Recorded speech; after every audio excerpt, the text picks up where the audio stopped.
Oh, get it. Finish line by the parody like. Hey, Thrillage. Thrillage.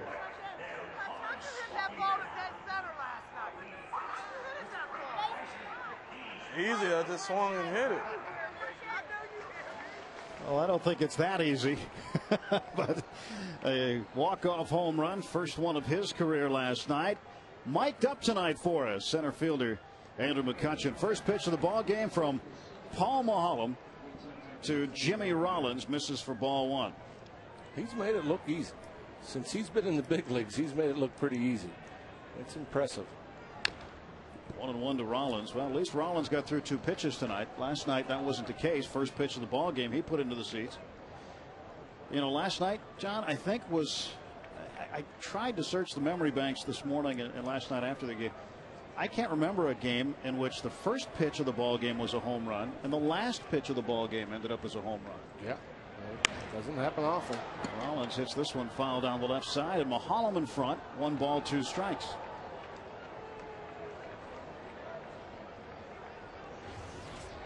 Jimmy had 2 first pitch home runs last night. 6th time in his career he's had 2 home run games. One outside, 2-2. We'll give you the rest of the Phillies lineup here in just a moment. The all-star shortstop Jimmy Rollins, Gold Glover a year ago, MVP 2 years ago. Switch hitter batting right-handed against the left-hander Paul Maholm. Here's the 2-2. And he got him. Strike 3. Out of.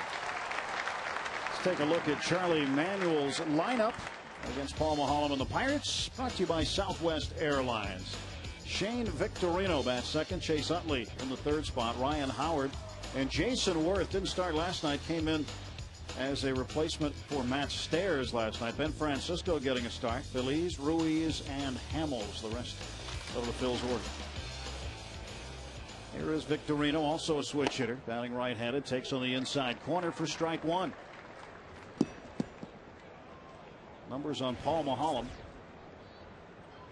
Not the best for Paul. I'm sure disappointed with the year he's having. He gets ahead 0-2 on Victorino. And like so many other guys, I mean, you see the 4.74 ERA, and for whatever reason, at home, pitchers, not just with the Pirates, but I think throughout baseball, have better numbers. Paul's numbers at home are good. 4-2, 3.52 ERA, but he has a 6 ERA on the road. One thing I like that Paul did early on in this ball game to Jimmy Rollins, the fastball in. Typically, the starting pitcher, the night before their start, they sit inside in the clubhouse and watch TV and watch the game and kind of try to read swings and see what guys are doing. And with Jimmy Rollins last night, a fastball up and away, hit out of the ballpark, the first pitch of the game, as you mentioned, Tim. There you see it there. He shook about 3 pitches from Doma to set that pitch up inside and got Rollins to offer. Victorino down the left field line, foul. But you know, there's a lot of scouting reports, a lot of information that the players get nowadays from the teams that they're going to face and how to pitch a certain lineup. But you also can find out a lot, I think, the night before you pitch. And I'm sure with Paul, seeing that Rollins hit a fastball up and away out, seeing that Rollins hit a curveball out over the plate, out for a home run. That's playable for Steve Pearce, and there are 2 down for the Phillies in the top of the 1st inning. Defensively for the Pirates, lined up behind Paul Maholm, the outfield, left to right, Millage, McCutchen, and Jones in right field. Luis Cruz for the 2nd straight night, a late replacement for Ronnie Cedeno, who's suffering from the fractured right pinky finger. Ryan Domet back behind the plate. Cedeno in the lineup for the 2nd straight night, and then after going through all of his routine today, was not able to go. So Cruz getting his 2nd consecutive start. Cruz had a big hit in the 9th inning, didn't he, last night? Yes, he did. Against Brad Lidge, who arguably has the best slider in baseball. And it was a slider, and it was down and away, and he hit it hard to start things off. Chase Utley takes the 0-1 pitch deep to right center field. This ball is way back. It's gone. Solo shot for Chase Utley is 27, and it's 1-0 Philadelphia.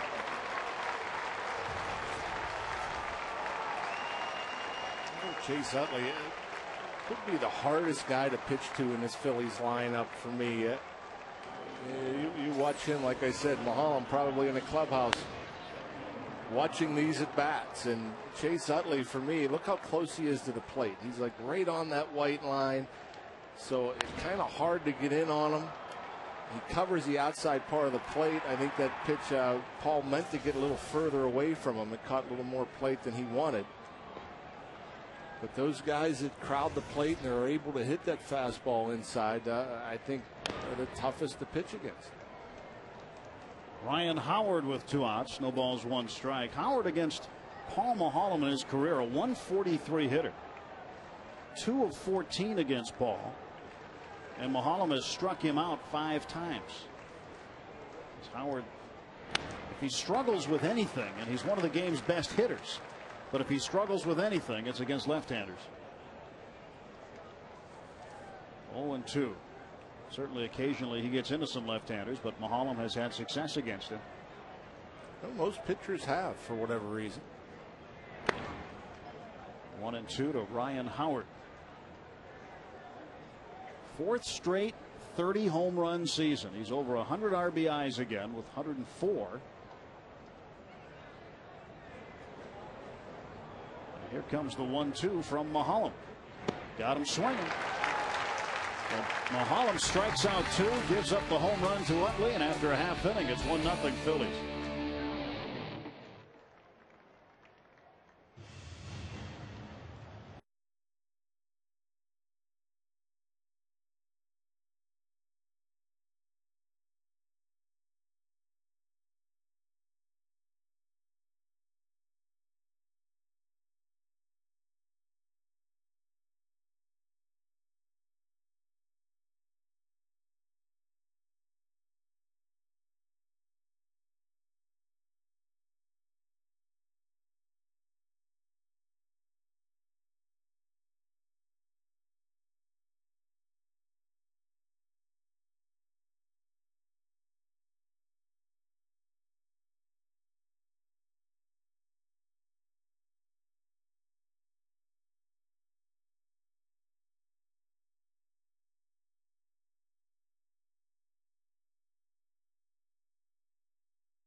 By PNC. PNC, leading the way. By Southwest Airlines. Southwest Airlines is ready when you are. Go to southwest.com. Grab your bag. It's on.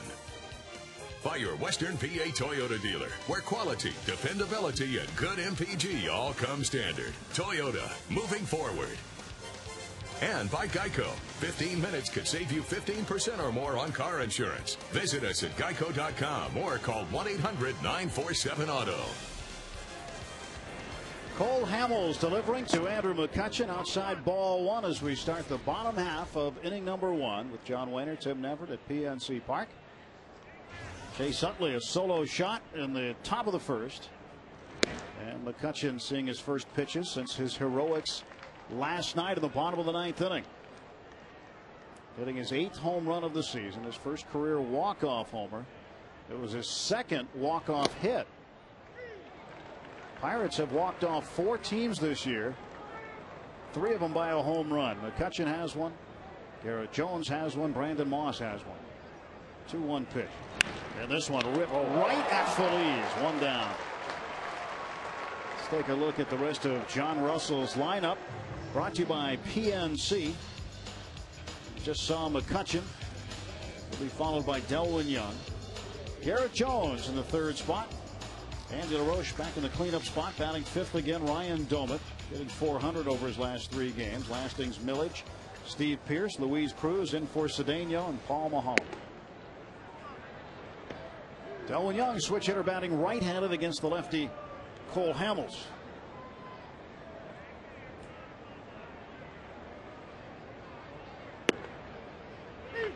One and one. Right-handed, Delwyn Young, a .284 hitter, compared to his left-handed average at .325.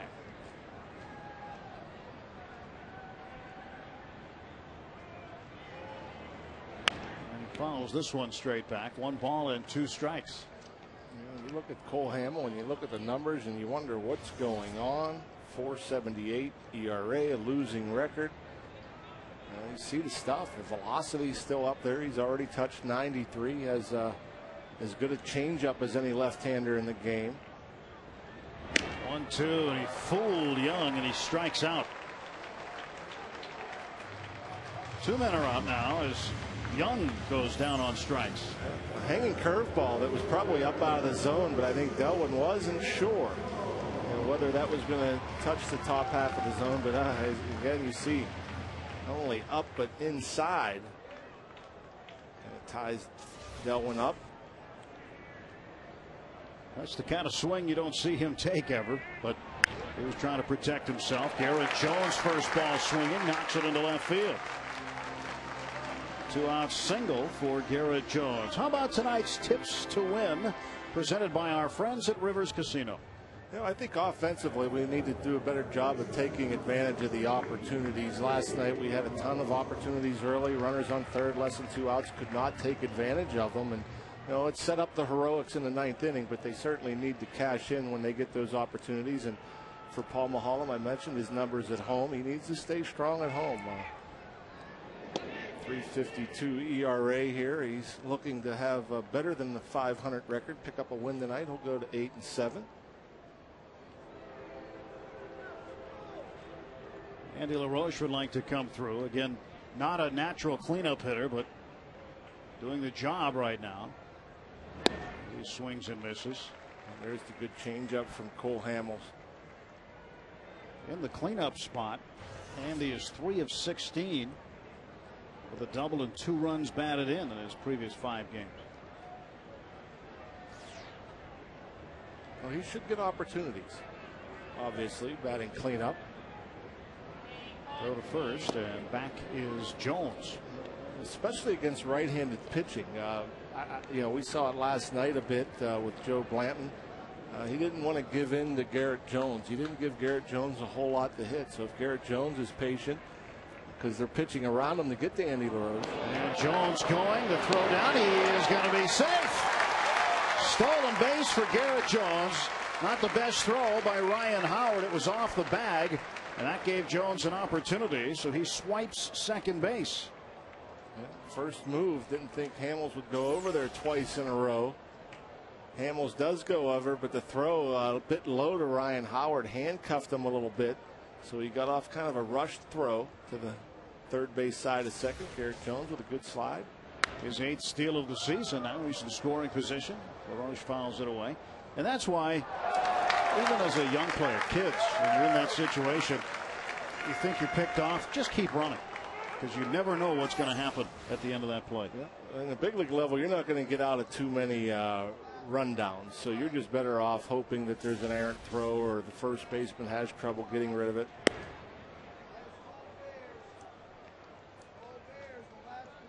LaRoche now would love to come through with a single. 2 outs, and with Jones' speed, certainly he's going to be going on a base hit. LaRoche can get one into the outfield somewhere. 1-2. Inside 2-2. Throw back. Almost went into center field. That was a good play by Chase Utley to prevent that ball from going into the outfield. Yeah, a silly play by the Phillies. Again, I just don't get the pickoff throws with a runner on second base and a middle infielder having to vacate his position early, opening a huge hole on the right side for Andy LaRoche. 2-2, and LaRoche hits this one to left center field. Shane Victorino under it. He'll make the catch, and the Pirates strand a base runner after one at PNC Park. The Phillies with a 1-0 lead.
Other way, isn't it?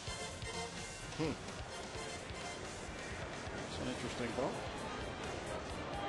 Top of the second, 1-0. Chase Utley, a solo home run for the Phillies, and Paul Maholm dealing to Jason Worth and gets strike one. A lot of manpower on that boat, I'd say. It's a good way to get around, though. 0-1, Worth down to third. That's a fair ball. That'll bounce off the wall. Millage will play it, and it will be a leadoff double for Jason Worth, his 23rd double of the season. So the Phillies right fielder in scoring position right away. Well, perfectly placed. Wasn't really crushed, but hit off the end of the bat a little bit, but just over the bag, just under the diving Andy LaRoche.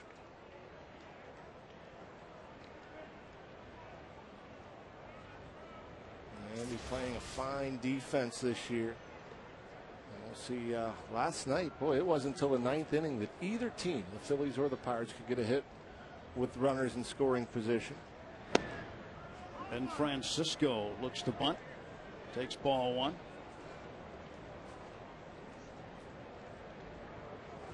Like the first infield assist, meaning ground ball out, came in the top of the 7th inning when Ruiz hit a ground ball to LaRoche at third. First infield assist technically came in the first inning when Matt Stairs struck out and Ryan Doumit had to pick up the drop ball and go 2-3 for the putout.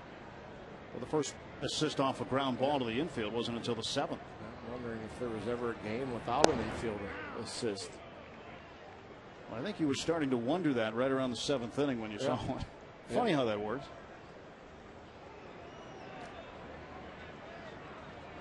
Francisco, 2 balls and no strikes. Worth the runner at second, nobody out. 3-0.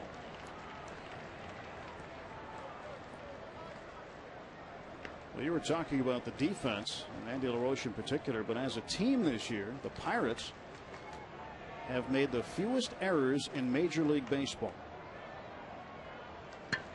Defense has been solid. They've made only 54 errors this year. Perry Hill largely responsible for the change in the way this team works and plays defense.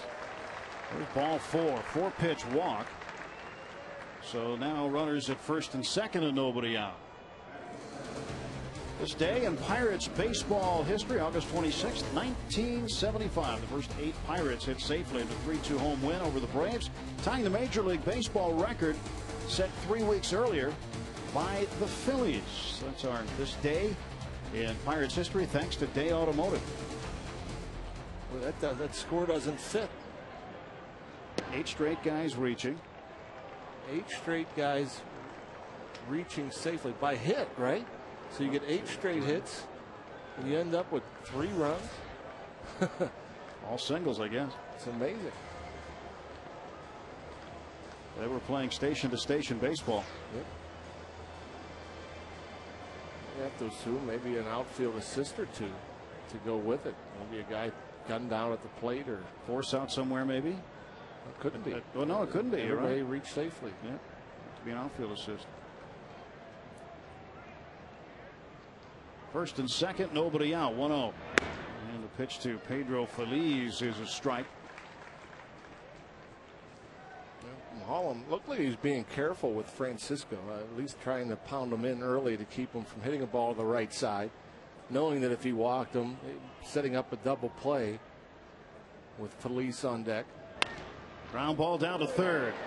LaRoche to Young for 1. That's 2. The 133rd double play turned by the Pirates this season.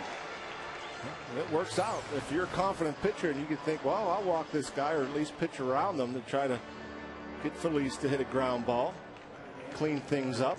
Well, it worked perfectly, and that's not an easy hop for Andy LaRoche. He's going to his left, cut in between. Paul Maholm loves it. Loves the fact that Andy was able to handle that. I don't think he cleanly caught that with his glove. It looked like the ball kind of got caught between his glove and his right leg and kind of pulled the ball out of that right leg before the throw to Delwin. Ruiz takes a strike. The Phillies catcher hitting .233, 8 homers, 32 runs batted in. He had a double in the top of the 9th last night that started the Phillies comeback. The Phillies scored 2 in the top of the 9th to take a 4-3 lead. Ruiz started it with a double, and then Ben Francisco hit an RBI double as a pinch hitter, and then the triple by Victorino. And in the bottom of the 9th, Cruz, Moss, and McCutchen got it done. 1-1 pitch. Ruiz fouls it off. And Maholm will be careful with Ruiz. He is the 8th hitter. Cole Hamels, the pitcher, on deck. You got the runner at third, 2 out. So all breaking balls thus far to Ruiz. Try to get him to chase at something out of the strike zone here. This is going to be a fastball away. And this one to Pierce. And he'll step on first. And Maholm does a good job getting out of the inning.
over to the right of your screen.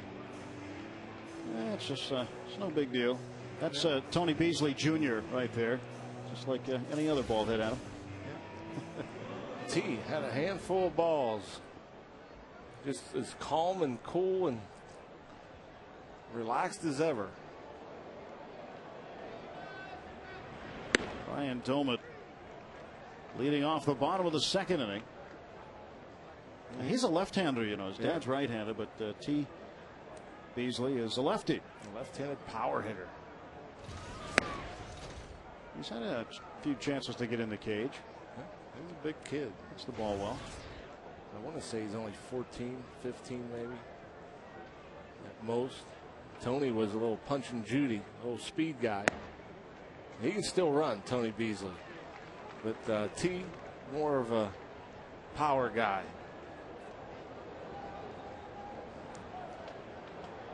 Great opportunity for him. Spends his days at the ballpark with Dad. Yeah. Pitch inside, 2-2 to Ryan Doumit. It's amazing.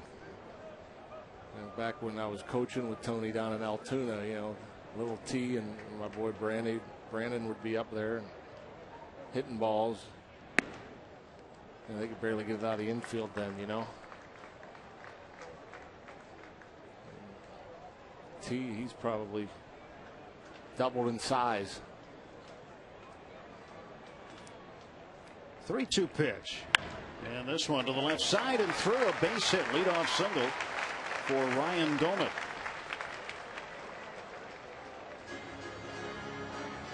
Doumit reached for this one, but got out in front enough of this Hamels offering to knock it into left field.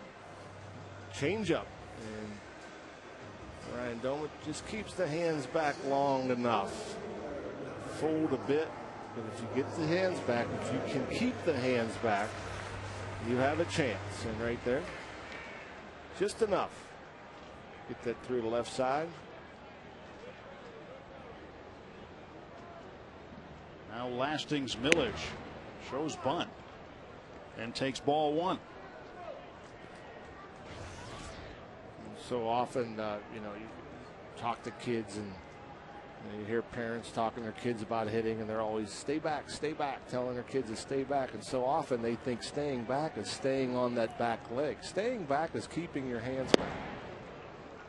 You know, that's the thing that Ryan Doumit's been struggling with, is kind of the timing of his swing is his foot hits the ground, and as soon as that foot hits after a stride, the hands start. His hands aren't staying back, and when your hands aren't staying back, you don't have much of a chance on anything soft, anything down and away from you. But if the hands stay back, you have a chance. This time it's punted to the right side. Howard will toss. He won't get it. Millage is safe. He collided with Utley. A bunt base hit for Lasting's Millage. First and second, nobody out. Perfectly placed bunt by Lastings. Cole Hamels falls off to the third base side. Lastings Millage knows if he can get it by Hamels, he has a chance, and that's the Phillies' only chance is for the second baseman to get over there and cover first. And Chase Utley unable to get over there early enough. And that's because, you know, with the runner on first base, Utley, he's kind of playing in double play depth, kind of up the middle. So he gets over there late, and a little collision with Millage. Everyone's okay. Steve Pearce takes strike one. Pearce had a big home run in last night's game in the sixth inning. A two-run shot scoring Ryan Doumit, his third of the year. Pearce hoping that his RBI numbers improve through the final weeks of the season. And a big cut of the miss there. 0-2. Last night, inning number 6, got one he could handle. And he drove it deep into the left field stands. That was big. Gave the Pirates a 3-2 lead.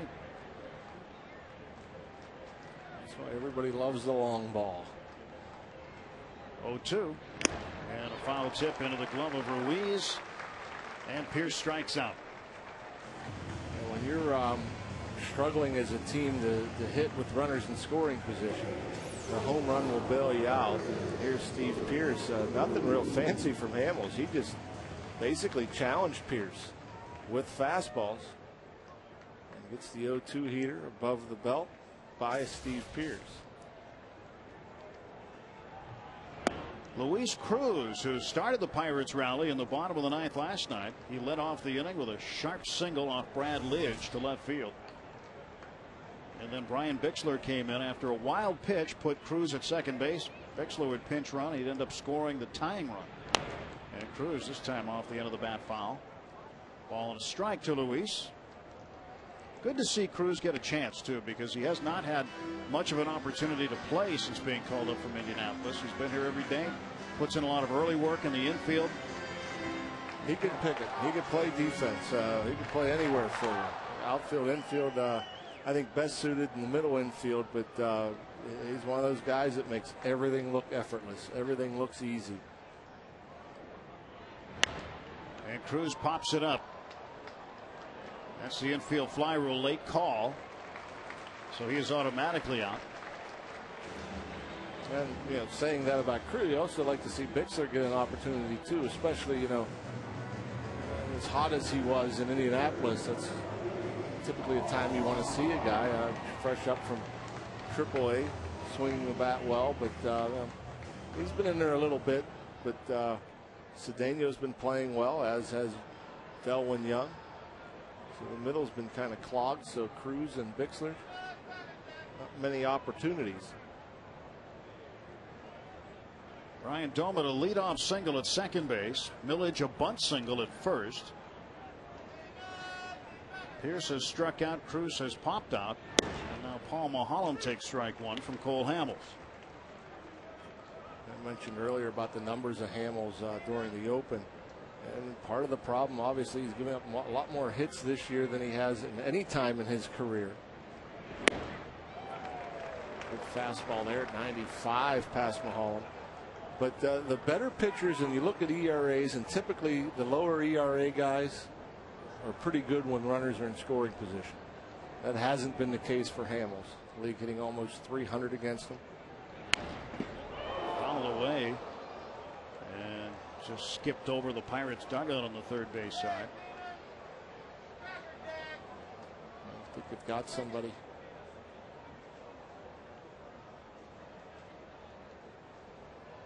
Crowd kind of hushed now. So Mulholland awaiting the pitch from Cole Hamels now. 0-2 the count. And he pokes it foul again. Mulholland, an .083 hitter, got a home run, 2 runs batted in. He'd like to run into something here with the tying run in scoring position. Having trouble getting to that fastball. Here's the 0-2. 1-2. Last year in the playoffs, Cole Hamels had 5 starts. He went 4-0 with an ERA of 1.8. MVP of the National League Championship Series, MVP of the World Series. It was Cole Hamels' world last fall. No question. And Mulholland down to third. Feliz will throw to first, and the Pirates will strand 2. 2 innings in the books. 1-0 Phils.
Okay. Thanks, Andrew. Yeah, you want. Gotta go. Gotta go. Bait, bait, bait. Bait, bait, bait. Bait, bait, bait. I don't know if the previous was much of a quote, but this is a good quote from Andrew McCutchen as we open the Geico quote book. He wants to be the best player he can be. Simple as that. I want to be able to say when my career's over that I was the best player I could possibly be, that I did everything to make that happen. Andrew McCutchen opening tonight's Geico quote book. And McCutchen mic'd up tonight for us.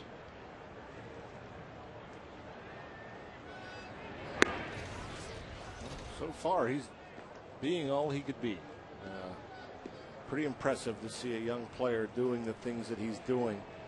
And talking to Stan pregame, about Andrew, and just talking about the reaction from the dugout after the home run, and really, with the way that thing turned around there with Bixler scoring after pinch running on the Moss base hit in the air by Worth in right field. Now McCutchen's up over the runner on second. I really believe that his teammates, the guys in that dugout, expect him to get it done. Cole Hamels a chopper to short, handled by Luis Cruz. One down to start the Phillies half of the third inning.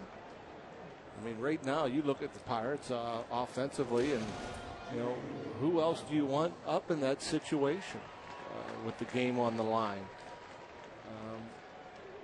It's typically not the guy with 3 months in the big leagues, but I think that's the case right now. He's the guy that has come through so often.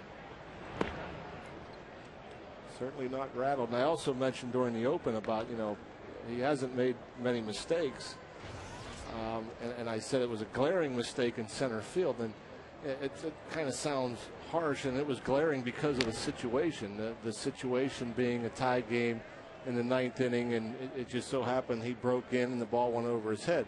But that's Andrew McCutchen. I mean, his aggressiveness, and that's why you see him make plays on sinking line drives. His first step, he trusts his instincts so much that he wants to get the best jumps, and he has gotten the best jumps. Easy hop for LaRoche, 2 down. He certainly doesn't go out there and play with much fear. He goes out there to make plays and to be the best that he can be. It just so happened in a pretty big situation, he broke the wrong way. One of the few mistakes, and it's even hard to call it a mistake just because it was aggressive and it was where his instincts took him. Well, I know last night he described it after the game as the ball being like an airplane taking off. Yeah. It just kept on going and going and rising.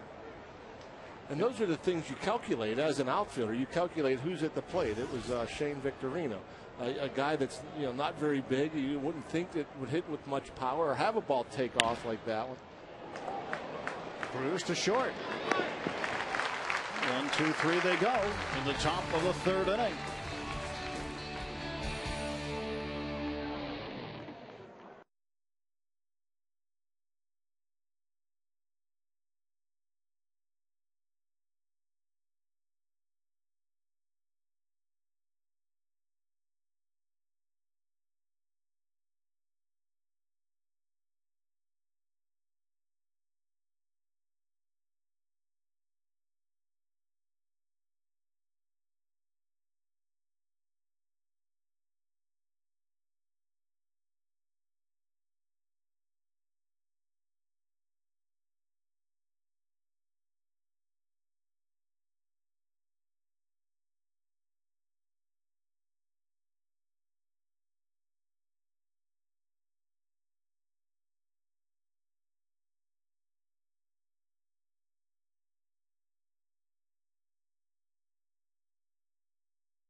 1-0 Philadelphia, bottom of the third inning with John Wehner, Tim Neffert here at PNC Park. Game 2 of a 3-game set with the Phillies. Pirates winning last night 6-4. McCutchen's walk-off homer did the trick in the bottom of the 9th inning. And he is 0 for 1 tonight. A sharp line out to Pedro Feliz at third base, first time up. 1 ball, 1 strike to McCutchen.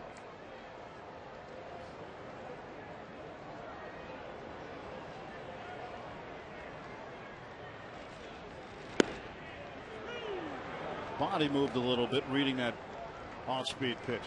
Well, that's the other thing too. I mean, for a young player, rarely goes after a breaking ball early in the count.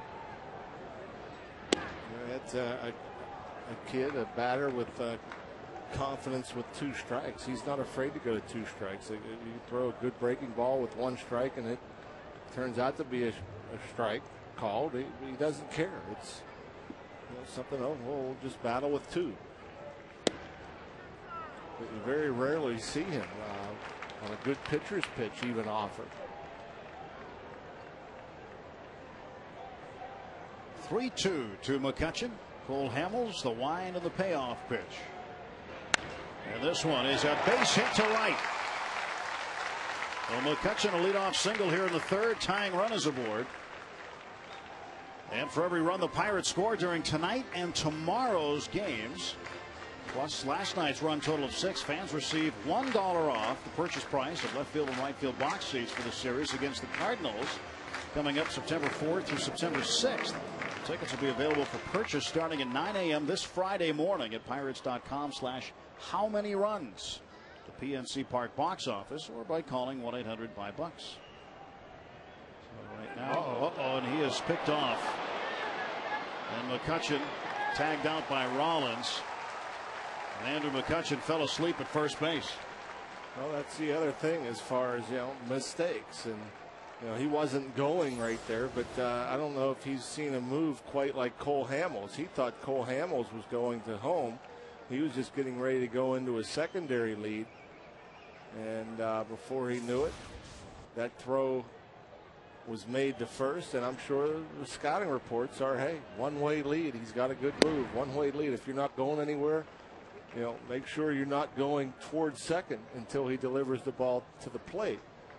But, I'm sure he's just amazed at how good that move was. And not only is it a good move, but it's a move that takes a while to happen. Because he has the big, long, slow leg kick. So Andrew was certain he was going to the plate, and he wasn't. To Jimmy Rollins. 2 outs. Let's get a look at the move again. It's, as you mentioned, not an easy one to read. This will be a good view of it here. Yeah, like usually right about now, the guy has made up his mind where he's going, and it just took so long after the leg kick that I really think that Andrew just assumed he was going to the plate. And that's where you just have to teach yourself that I'm not moving till I know that Cole Hamels has stepped towards the plate. Otherwise, the only direction I'm going in is back towards first. 0-1 to Garrett Jones. Jones 1 for 1 tonight. Swing and a miss, strike 2. Our Barrel League leaders stats, slugging percentage among National League rookies. Garrett Jones is number 1. Andrew McCutchen number 3. Casey McGee of Milwaukee second. Barrel.com definitely worth the click. There's a foul ball and he hangs alive. 0-2. Jones with that first inning base hit. That's another thing that's impressed me about Garrett Jones is he can look bad on certain nights like he did last night, 3 strikeouts his first 3 at bats, but he doesn't stay in a slump very long. Did he go? No, says CB Buckner down at third. He gets over it, and I think the really good hitters at this level, their slumps are short. They don't last 15, 20, 25 at bats. You try to keep them maybe 8 or 10. You sneak in that hit. That's what Garrett did tonight. And know we were on the road last time. I think he had 4 strikeouts in the game, and you wonder, well, I mean, is he going to start struggling now? He didn't look very good at the plate. And, that next night he had 2 hits, at least 2 hits the very next night. And that's a good sign. Well, you're going to have nights where you're not going to hit the plate. May as well bunch them together, get them all out of the way. And he'll do that. He'll have multi-hit games and he'll have multi-strikeout games, but he's had far fewer multi-strikeout games than he has had multi-hit games. And for a big guy, it helps that he has a little bit of speed too. He can leg out a base hit, and you know, those go a long way when you're not seeing the ball as well. This is popped up. Carlos Ruiz, the catcher, called off by Ryan Howard. And the Pirates only have 3 at the plate in the 3rd.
And by Aflac, we've got you under our wing.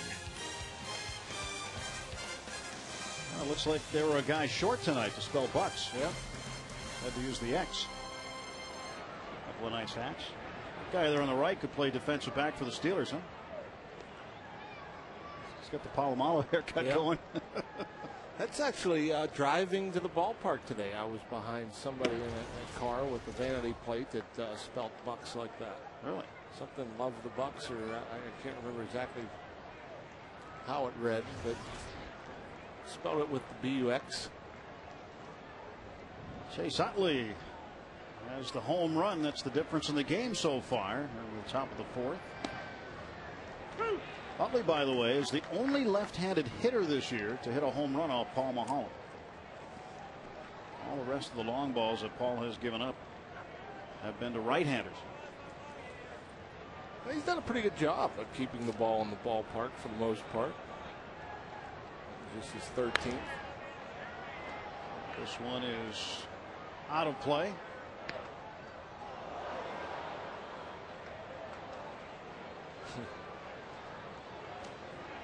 In between innings, is watching the bird shoot hot dogs into the stands. So that ball just went up there, and I'm thinking hot dog, I guess, because I saw it bounce, and I'm like, man, that hot dog just bounced. Always thinking about food. It's a swing and a miss. You could eat a duck if you want, because here comes one right now. Aflac trivia question. Who was the last Pirates rookie to have more than one game-ending hit? He has 2 of them this year. McCutchen, walk-off base hit and a walk-off home run. Who's the last Pirates rookie to have more than one game-ending hit? Give you a hint. It was not all that long ago, relatively speaking. This decade. I can't even guess because I saw the answer. So that I could have pretended. I could have pretended that I didn't see the answer and came up with a lucky guess, but I saw it. So, folks at home, you're on your own. Howard hits this one to center. Over toward left center. It's Lasting's millage. 2 away. Lasting's thrillage. Well, he and Andrew McCutchen were talking on the field prior to the game, and that's what McCutchen was calling him, and I think Lastings likes the name. Well, I'm sure Lastings would like to do some thrillage. I'm sure he would like to do some of the things that McCutchen has done early on in his career.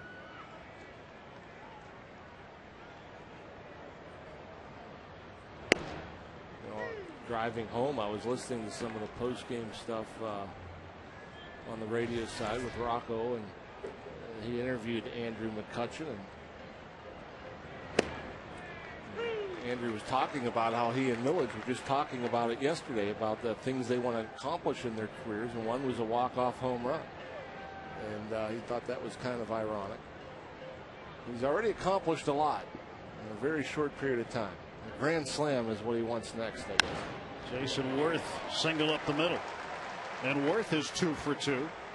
A single to go along with his second inning double. 2 out base hit for Jason Worth. Pick it up, put it down. Pretty simple as far as the stride of Jason Worth. Hands inside, gets a pitch down and away. Stays inside it. Fortunately, it misses Paul Maholm. He was a bit of a magnet his last start. Had a couple of balls bounce off of him.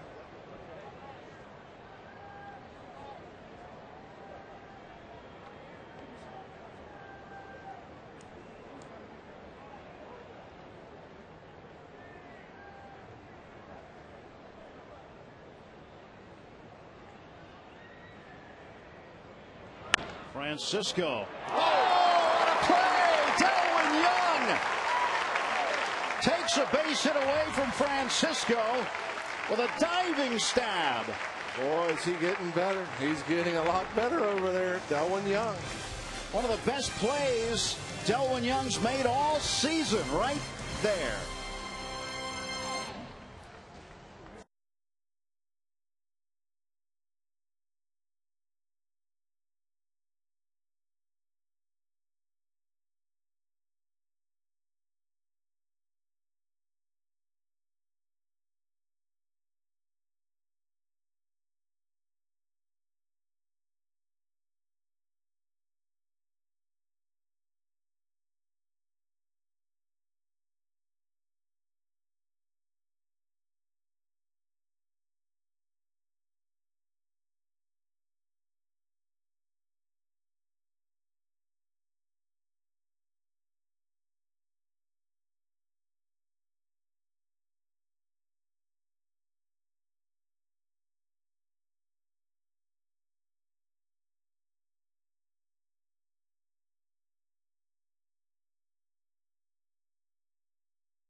Shading Francisco a bit up the middle. He gets a pretty good jump, a step and a dive. You can see it from here. Just good anticipation, good break, good angle. Getting good. What a difference. I mean, you see more and more athleticism. I think that's the thing you really didn't notice when he was playing mostly in the outfield. You didn't see how athletic Delwyn Young was. Andy LaRoche, no balls, 2 strikes. Well, Perry Hill told me that as far as Delwyn was concerned, he said after the first game of the Washington Nationals series on the 31st of July, he said after that one, he said now it's my responsibility. Yeah. He said prior to that, they were just seeing what they had pretty much. He would work with them, and then he became Perry's project. And every day, it's amazing. We talk about it all the time, but we get to the ballpark pretty early. Those guys beat us by a long way, and they're out here just working Delwin to death. Yeah. And it's paying off. Yeah, and he enjoys it, and he knows that's a way to get in the lineup every day. He's been in the lineup pretty much every day, and it's like I said, when he first played over there, I'm thinking, boy, that doesn't look good. I don't know if he's going to be able to do it. He didn't look athletic. He looked kind of like a fish out of water. And LaRoche goes down looking to start the Pirates half of the fourth. Got him on the inside part of the plate here. Yeah, just locks him up. Four-seamer. Catches the corner. Actually, I'm starting to wonder. He had the changeup grip. You don't see that very often. A left-hander throwing an inside changeup to a right-hander. Doma takes strike one. He meant to throw that changeup away. That came across his body and ended up on the inside part of the plate.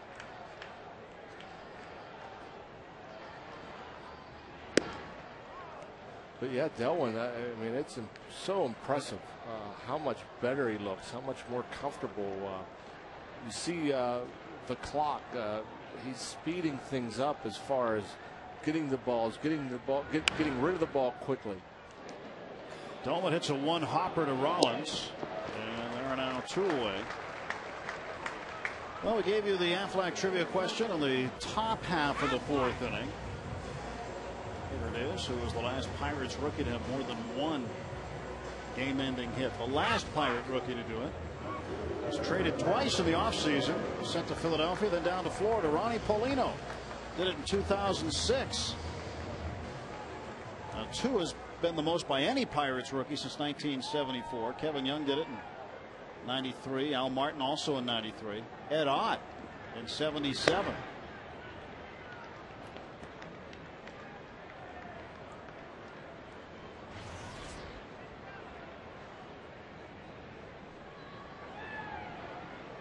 Here is Thrillage.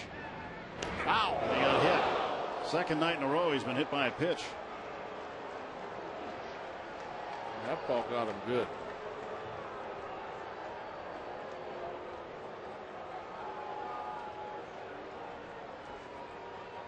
Hastings Miller's trying to shake this off. Ooh. Charlie Horse. He's going to be all right. And not a whole lot anybody can do for that. A nice bruise there tomorrow. With black and blue badge of courage. 2 outs and the tying run aboard. And Steve Pearce coming to the plate.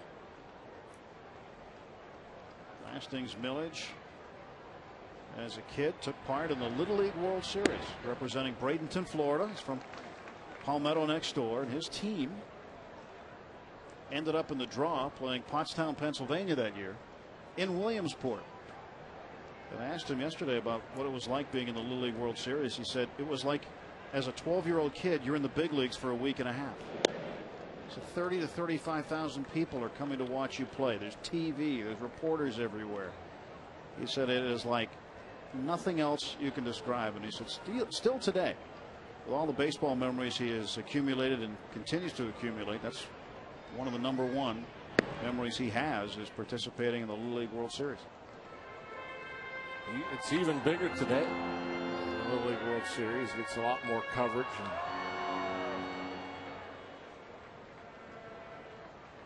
That would be a neat experience. I couldn't imagine. He said he went to the final and lost to Mission Viejo, California. He said the star of that team was trying to remember his first name, Anthony maybe. But his father was a Heisman Trophy winner, Charles White, out of USC. Pierce bangs this one foul.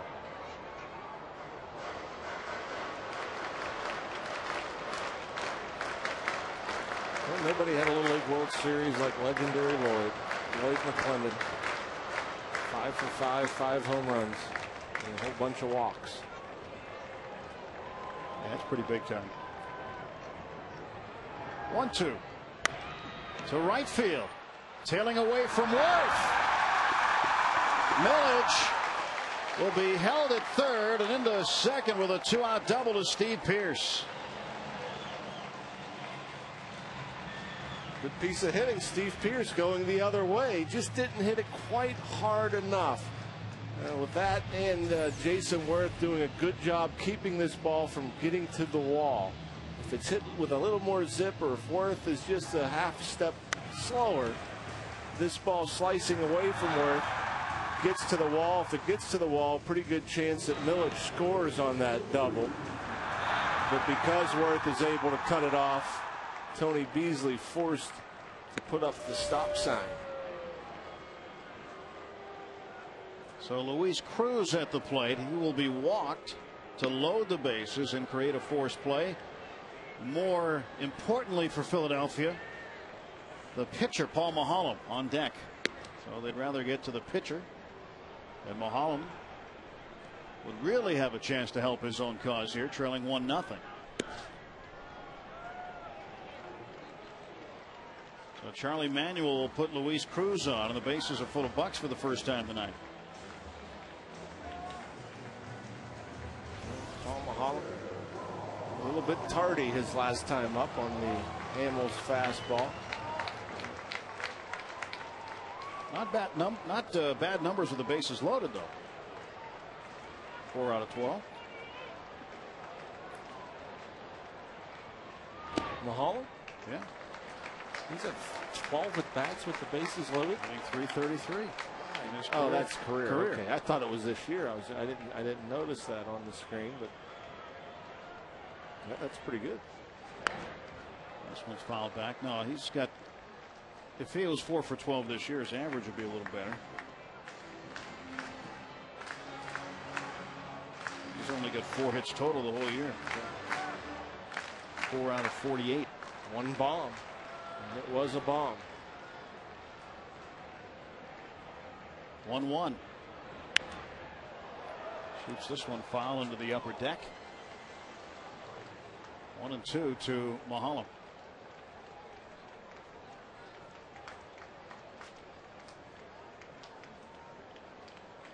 Millage at third, Pearce at second, Cruz the intentional walk at first. And Cole Hamels delivers and strikes out Maholm. So the Pirates leave them loaded in the fourth.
Name was Tasty Cake Joe, because that was his first job working at the Tasty Cake Baking Company in Philadelphia.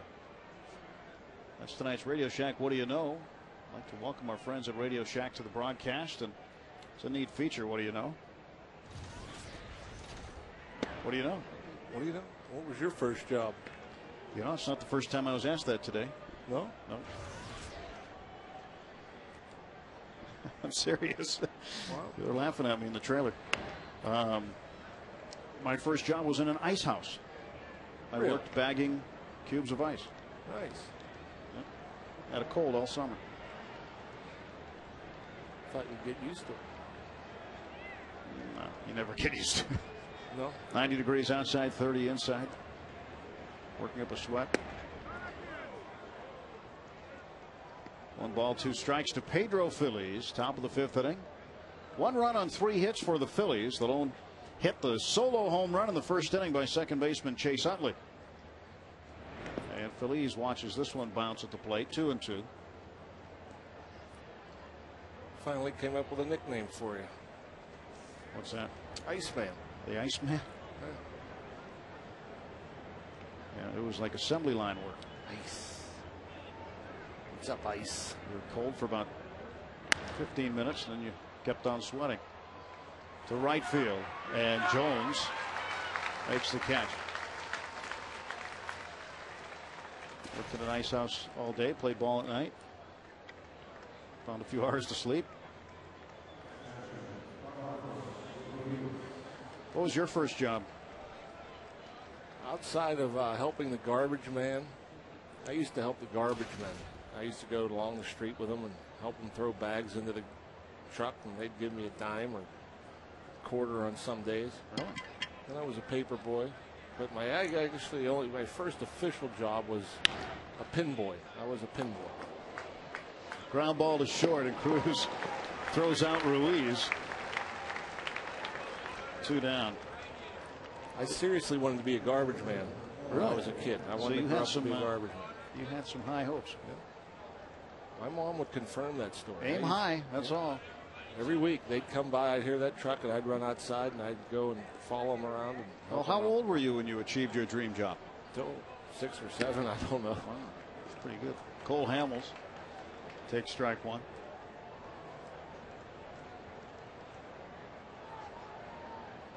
Not an easy job. 0-2. I was only allowed to go down a few houses, maybe half a block. 0-2 pitch, swing and a miss. Strike 3. 3 up and 3 down for Paul Maholm in the top of the 5th.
I'm on that back leg now. I see everything. Change up. Okay. Adam McCutcheon, after Paul Maholm's last at bat in the dugout, visiting with Brian Bixler. Andrew McCutchen mic'd up tonight. He is 1 for 2 in leading off the bottom of the 5th. And that is strike one. I remember that feeling. You're on deck, and Maholm just couldn't get around and hitting foul balls right over Andrew's head, and a couple of them. So he literally had nowhere to go. Where do I hide? And the on-deck circle was so close to home plate here at PNC Park. Hamels 1-1 pitch. Strike called at the knees. And, you know, no sweat. I don't think he liked the call, but Andrew, good 2-strike hitter. Doesn't matter to him. 2-2. Did not miss by much. Another inside changeup, Cole Hamels. Tom Glavine used to do that the last couple years of his career. And McCutchen drives this one to deep right center field. Victorino on the run makes a grab. What a terrific catch by the National League All-Star outfielder Shane Victorino to take extra bases away from Andrew McCutchen. Andrew just off the end of the bat, just got under it just enough. You know, he didn't hit it real hard. If he hits it hard, Victorino has no chance, but that ball just kind of hung up there because he caught it a little off the end. Look how far he has to go. That's a long ways. Just enough air under it for Shane to get over there. It's a long run for a snow cone. Flying Hawaiian. Well, McCutchen is down, 1 away. Delwin Young takes high and in.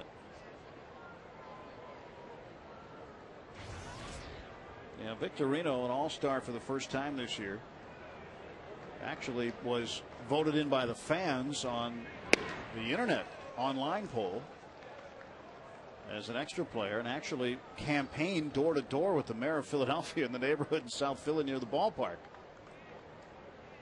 asking for people to vote. Delwin Young popped up back of the plate and out of play. In fact, the Phillies, as we understand it, according to some published reports, had a couple of team employees working around the clock, clicking on Victorino, just continually voting for him. Stuffing the cyber ballot box. But certainly it's not like he didn't deserve the honor. He's played very well this year. He's got a lot of career highs in terms of his offensive statistics. Defensively, he's just very steady out there. Yep, certainly deserving. 1-2. Delwin Young again fouls it away. Make him work. And the Pirates, for the most part, have made Hamels work. He's a guy that doesn't walk a lot of guys. One tonight, it was intentional. Pitch count getting up there. He's already in the 80s. And he strikes out Delwin Young. Let's go back to Andrew McCutchen. Yes. Nice. He's a bit surprised that Victorino got to this ball. Appreciates the catch. One center fielder to another.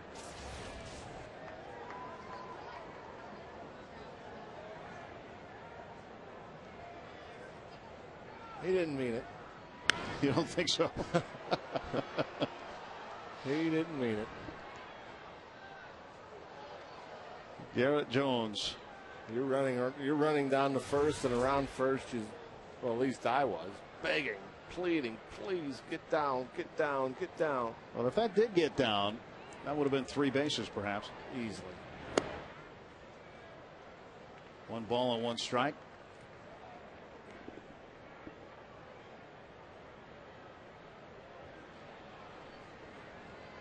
One ball, 1 strike to Jones, and Hamels' pitch fouled away.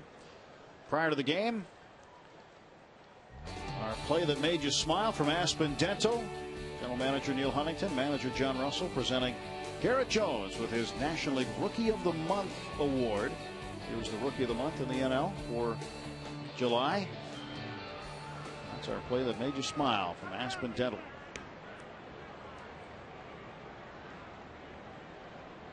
What a tremendous month he had. First full month in the big leagues. He's player of the month in the league. Yep. The wind to the 1-2. And Jones strikes out. So Cole Hamels strikes out 2 and gets the Bucks in order.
Walk-off home run. Did he take off from the foul line? That's the question. Does that remind you of anybody, John? Certainly does. How about that? Maybe he was trying to dunk the batting helmet. Certainly unique. He's got hops. Look at that. How about that distance between the ground and his feet? Yeah, he's up there. I still don't think he could dunk from the foul line, though. I'm sure he could dunk, but not from the foul line. I know you think he could foul. I think he can. Foul. No chance. We'll have to find out. None. I think there's a chance. 0. If there was a trampoline over the foul line, he has a chance. How about a chair? That wouldn't be very safe. You can hold it. I'm not getting fired. You hold it. No thanks. I don't even want to be there. 2 balls, 1 strike. Jimmy Rollins batting at the top of the 6th inning. Takes inside 3-1. Rollins 0 for 2. Jimmy had a pair of home runs last night. By the time he got to the plate for his 3rd at bat, he'd only seen 2 pitches. This one a slow roller foul. Count full now to Rollins. Big cut there from Jimmy. I think he was thinking home run again with 3-1 count.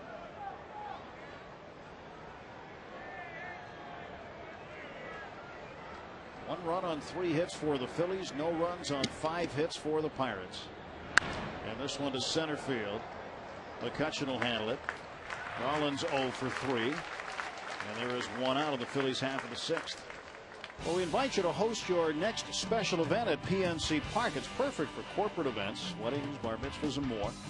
Catering options available in the Lexus Club, the Pittsburgh Baseball Club, or the new Trib Total Media Hall of Fame Club at PNC Park. Call 1-800-BUY-BUCKS or log on to pirates.com/PNC Park events for more details, and think about having your next event right here at PNC Park. Swing and a drive by Victorino. Running over to deep left center field is Millage. Makes a fine running catch. 2 away. He's a long way away from left field. Lasting's Millage. And that's what we see so often as far as the Pirates outfielders, and in particular the left fielder, shading a lot of hitters towards left center field. Victorino is now 0 for 3. Millage tracks that one down. I beg your pardon, Chase Utley, 1 for 2 with a home run batting now. Struck out last time in the 4th.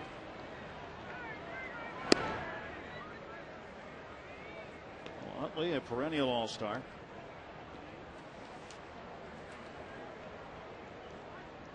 He's hit safely in 8 straight games. Boy, these guys are tough to pitch to. I mentioned it after his home run. I mean, he's right on the plate. And Paul Maholm just threw a pretty good breaking ball that was just off the plate, just a couple of inches. And he's able to take it. That's what makes him tough to pitch to. And he drives one to deep center field. On the run, McCutchen. McCutchen looks up. It's off the base of the wall. Utley will stop at second with a double. 2 extra base hits tonight. And for Chase Utley, his 25th double of the season. As he continues his offensive onslaught against the National League. A fastball up out over the plate. Ryan Doumit was set up out there. I don't think he wanted it up there that high.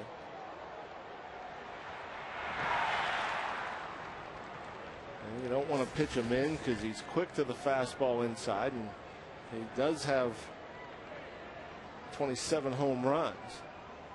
So you try to nip that corner, you just miss, he takes, forces you to come over the plate, and then he rakes. He leads all National League second basemen in extra base hits with 53. Ryan Howard 0 for 2, strikeout victim in the 1st inning, and then he flied out to Millage in left field in the 4th.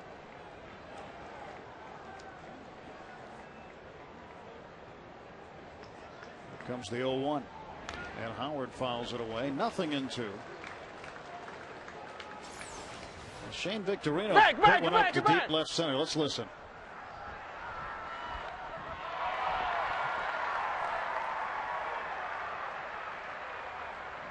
Why are you looking at me? I was in right field. I'd have run 8 miles. That's an 8-mile run for Lastings Millage. Both from the state of Florida.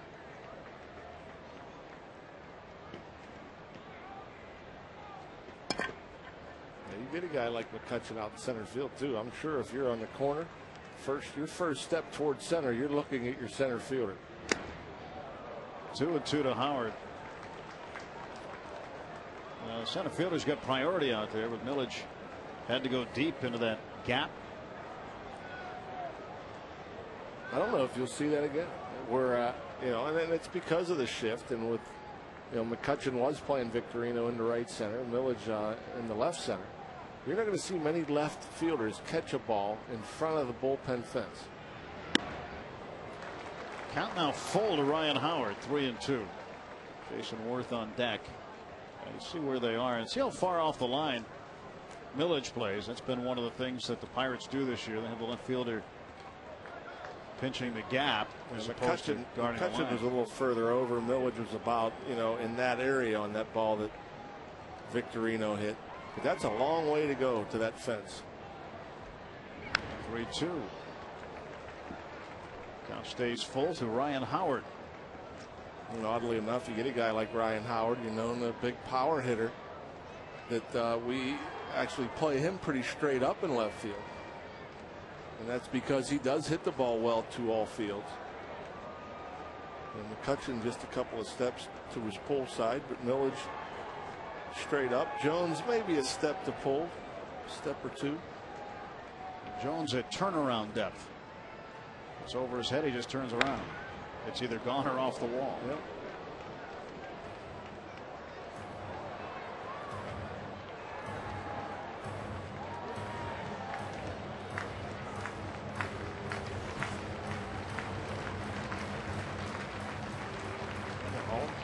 Efficient. 75 through 6, not bad. Hopefully it just takes one more pitch to set the inning down. Little ground ball left side. LaRoche gets Howard. LaRoche, Dolan, and Millage coming up.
Didn't exactly go into his glove. He had to play it off the leg. And a good turn at second base by Delwyn Young. Coors Light Freeze Cam brought to you by Frost Brewed Coors Light, the world's most refreshing beer. Andy will lead off. 0 for 2 tonight. 1-0 Philadelphia. And LaRoche rips it down to third. Backhanded stab by Feliz. And LaRoche can't get any luck tonight. Well, hard hit ball.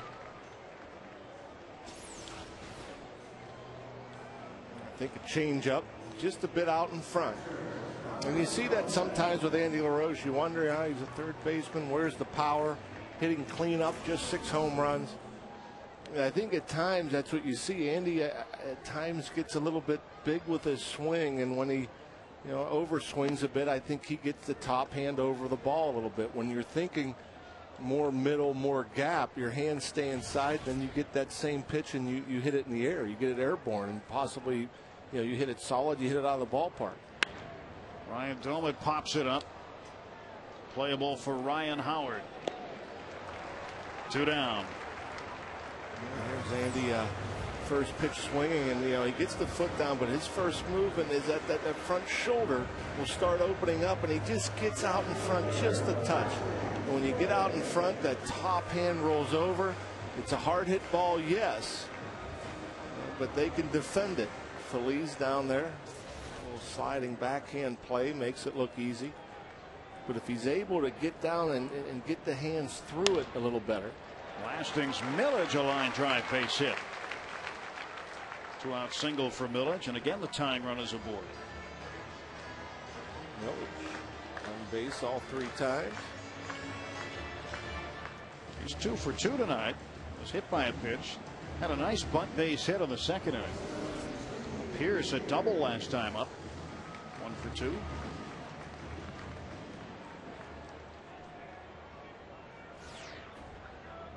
Kind of cost Hamels as far as going deeper into the game. Hopefully this inning hasn't really helped her. 3 or 4 pitches for the first 2 outs. But you go back in the 4th, he got LaRoche and Dolan quickly, 2 up, 2 down. Then he hit Millage, and that ended an extended inning where that pitch count crept up there a bit. Maybe because he hit Millage, he ends up throwing 10, 15 extra pitches. And 10, 15 extra pitches is essentially an extra inning. And now he's in the 90s. Pierce can battle here, find his way on. Parrott being the usher? Well, maybe not.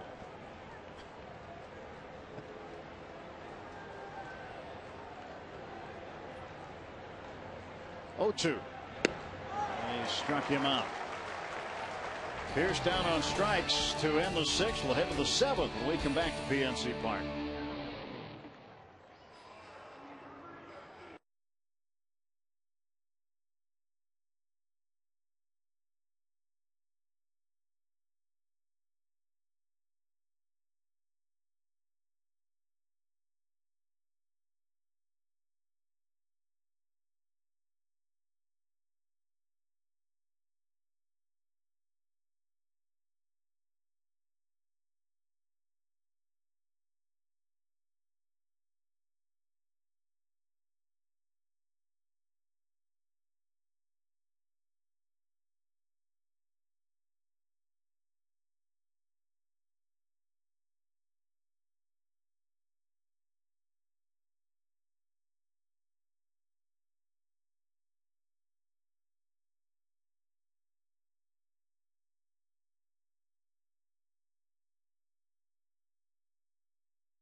Is ready when you are. Go to Southwest.com. Grab your bag. It's on.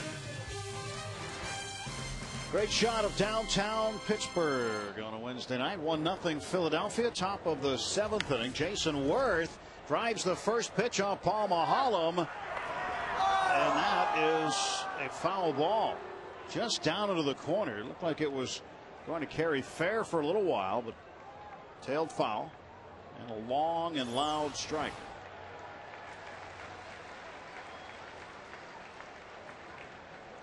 Oh, he lost the glove.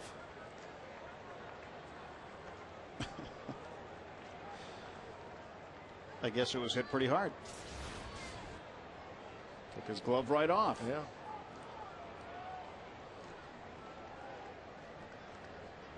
Worth doubled in the 2nd.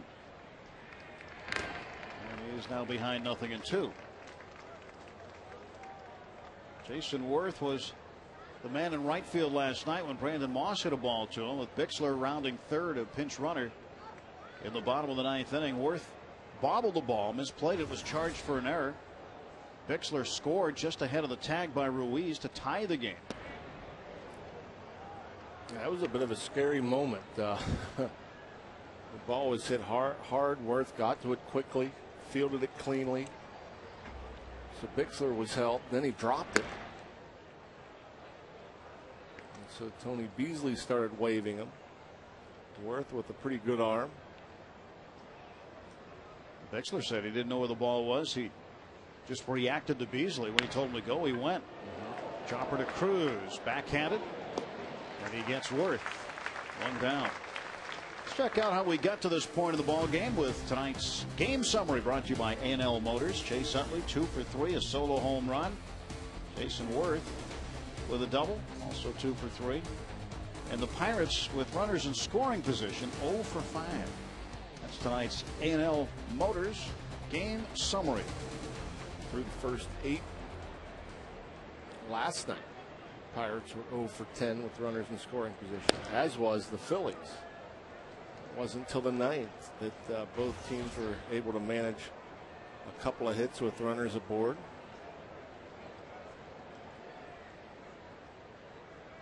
One-0 to Francisco. Last time up, Francisco robbed of a base hit by Delwyn Young, who made an exceptional diving stop up the middle, perhaps his best play of the year defensively.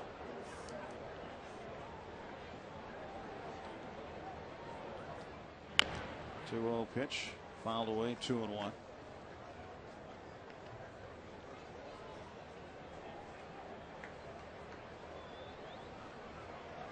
grounds crew here doing a little something special for Delwyn Young. Now look at the second base position. See how the clay is lighter right out there than the rest of the infield.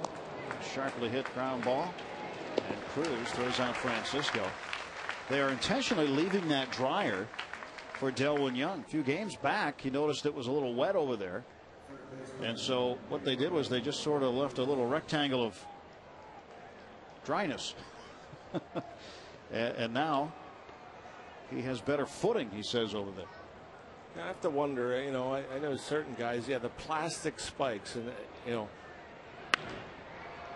This one to deep center field by Feliz. Going back, McCutcheon, he's not going to get it. And into second base for the double, Pedro Feliz. I think Kutch had one more step. I think he jumped a little bit early. Yeah, I'm sure he thinks he probably should have made that catch. You know, he had a pretty good jump as always. It seems he gets pretty good jumps, and he's back. He looks, he sees where the wall is, but I think he just thought he was closer to the wall than he actually was. See how he kind of pulled up and jumped. I think he thought he was on the wall right there. And he had enough room to take another step, and would have looked easy for him. Yeah, I was talking about Delwyn Young and his cleats. You know, when you wear the plastic bottom cleats, you have a tendency to, you know, a wet infield dirt will kind of get stuck in those plastic cleats, so you're going to end up losing some traction. You know, the metal spikes, it could be wet, but I can understand why he wants it drier out there around second base. Home field advantage. Yeah. Get the grounds crew to tailor the field to your liking. Well, that's been going on for years, especially, you know, certain pitchers want the dirt in front of home plate wet down, so it slows down the ground balls. Ruiz intentionally walked. Feliz is at second base, 2 outs. And the batter is Cole Hamels, who is 0 for 2, struck out last time up. And he starts this at bat with a swinging strike, 0-1. There's the middle. Pitchers always wear metal.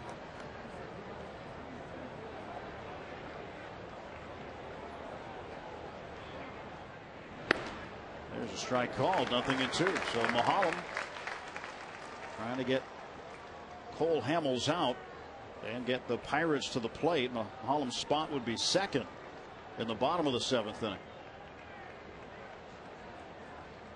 0-2 pitch. And a ground ball to Cruz. He will throw to first and retire Cole Hamels. Luis Cruz, 3 ground balls to him. Stretch time at PNC Park.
Delwyn Young taking one away from Ben Francisco right up the middle. Great play by Delwin Young. And that's tonight's Mercedes-Benz E-Class attention assist of the game. DY. Working on his shoes right now.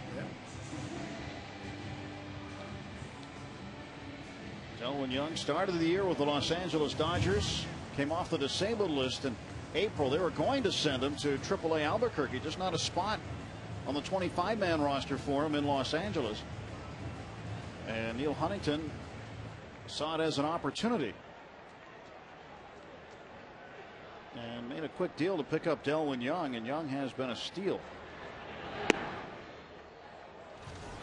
Luis Cruz, Brian Bixler is on deck, indicating Paul Maholm's night is through.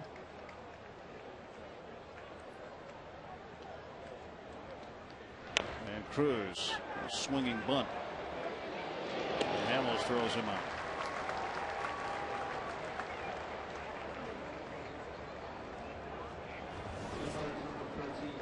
So Bixler will go back into the dugout, and Ronnie Cedeno will come to the plate. Cedeno will hit for Paul Maholm. One of those situations where John Russell has the option. If Luis Cruz gets on, he'd use Bixler to bunt Cruz over. Or he had the option to hit and run or whatever, but more likely he'd probably go up there to bunt. With nobody on, Cedeno with more pop. More likely to hit a ball out of the ballpark or drive a ball in a gap. And Cedeno hits the ball to left center field. Long run for Victorino. He won't get it. It bounces into the bullpen for a ground rule double. In the tying run and scoring position, a pinch hit double for Ronnie Cedeno. Made it look easy. That brings up McCutchen. McCutchen last time gets a base hit, or 2 at-bats ago, gets the base hit now.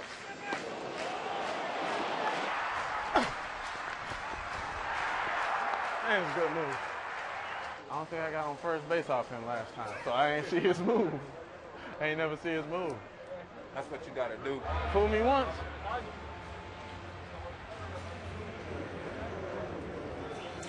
Shame on me. Fool me twice. Hey.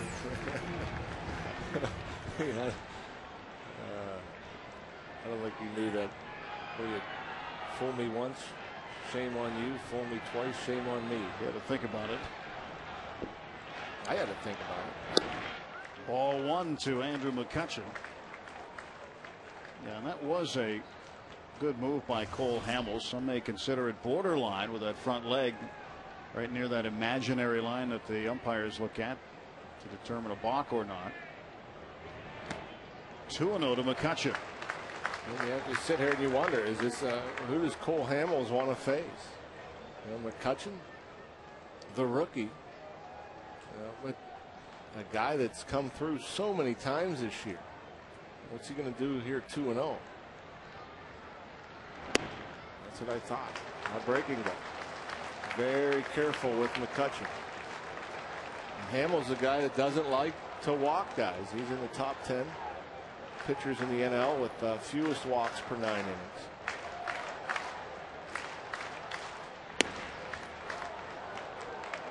Three and one. Even there, 3-0 pitch was a changeup to Andrew.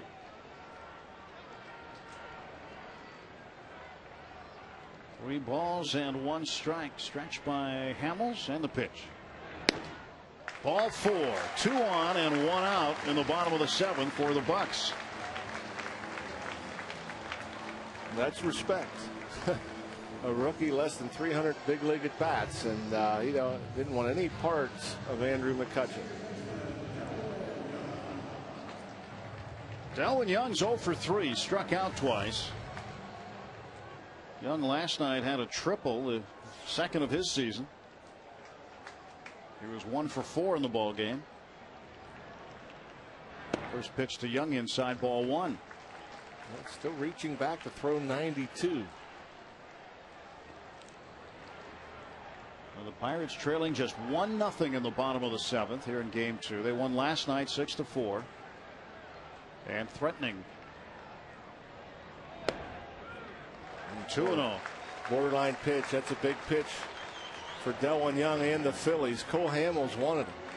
He thought it was a strike. He thought it was the bottom of the zone. Charlie Manuel realizes that's a big pitch. That's a big difference for a hitter. 2-0 or 1-1.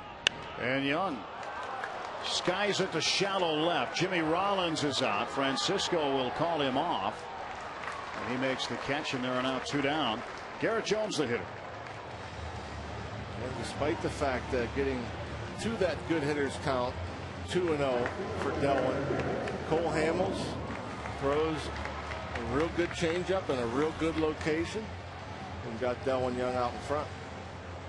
Jones got a hit in the 1st inning. In the 3rd, he popped out foul to Ryan Howard and then struck out in the 5th. Big time right now for Garrett Jones, and a big at bat for the Pirates. Cedeno is the tying run. He's out at second base. And Jones chops it to first on the first ball he sees. Long toss to first, and that's the inning. So Hamels gets out of it cheaply, and the Bucs strand 2 more.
AT&T, the nation's fastest 3G network. AT&T, your world delivered.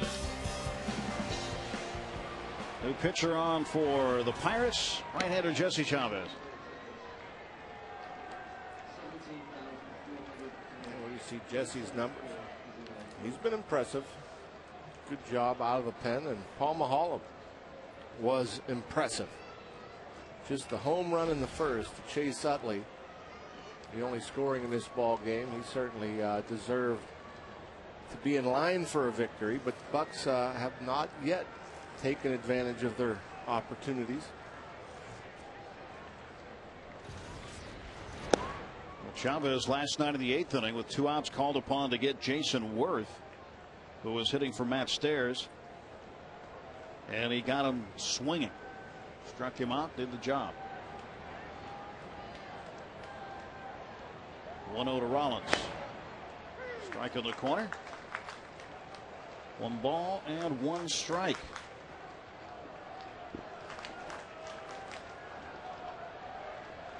One to center field. Andrew McCutcheon makes the ground. Well, Paul Maholm had a decent night tonight. 7 innings, 5 hits, 1 earned run. Struck out 4. Mixed it up well. Had the good sinker going. I think was able to keep it down. Good downward movement. You see some balls just chopped into the ground and a couple of strikeouts. Victorino gets way in front of this one. And up into the second deck. Foul. Long strike for Victorino. 0-1. Shane is 0 for 3. Still hitting .310.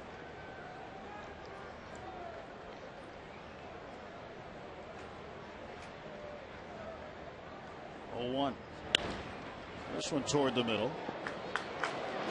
And Cruz throws him out. Luis Cruz has handled the last 4 ground balls hit by the Phillies.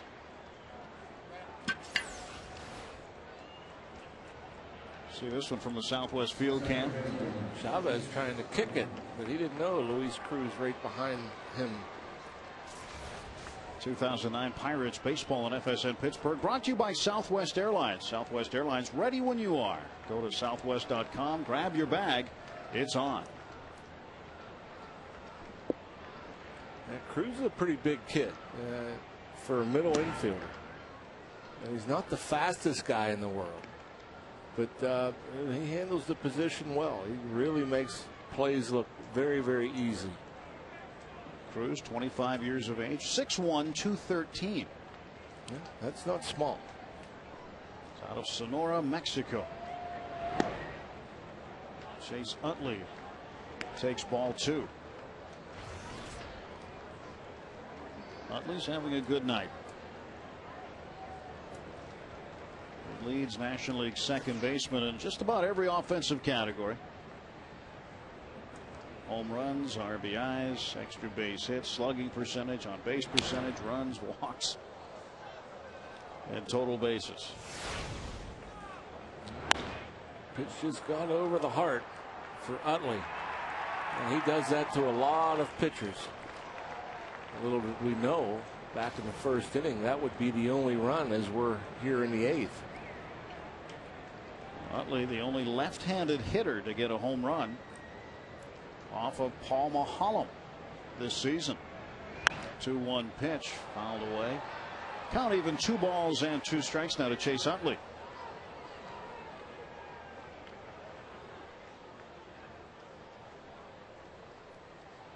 It's John Ho Park.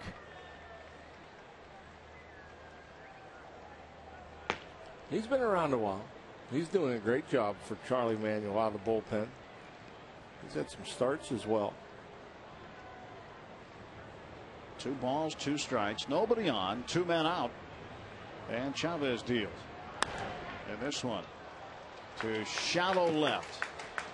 Cruz wants it.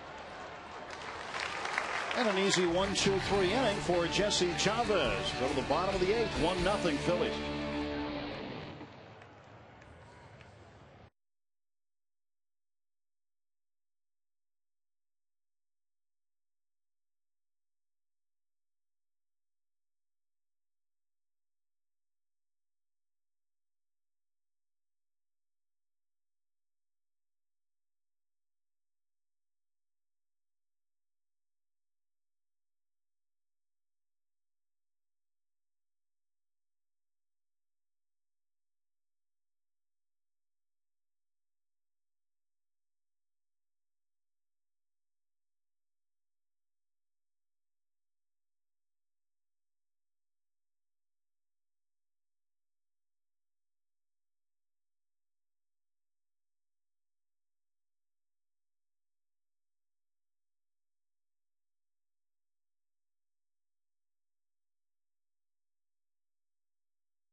1-0. Phillies with the lead, and Cole Hamels still in there facing Andy LaRoche. Ryan Doman and Lastings Millage this inning. All three of which can tie the game up with one swing. They all got the power. It's getting to be that time of the game where it's a one swing kind of game, one way or the other. If it would end this way, it would be a first inning swing by Chase Utley that would have won it, but Pirates still with 6 outs to go. 2-1.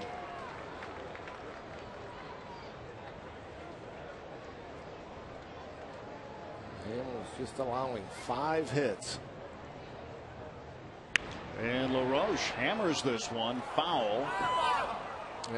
And again, I was talking about it. Andy's last at bat where he hit a hot shot at the third baseman Feliz for an out. And again, just a bit out in front. And when you're a bit out in front, hard to stay on the ball away, hard to get backspin on the ball. 2-2, little chopper left side. Feliz throwing on the run and gets LaRoche. Andy once again a little bit out in front. Off speed pitch.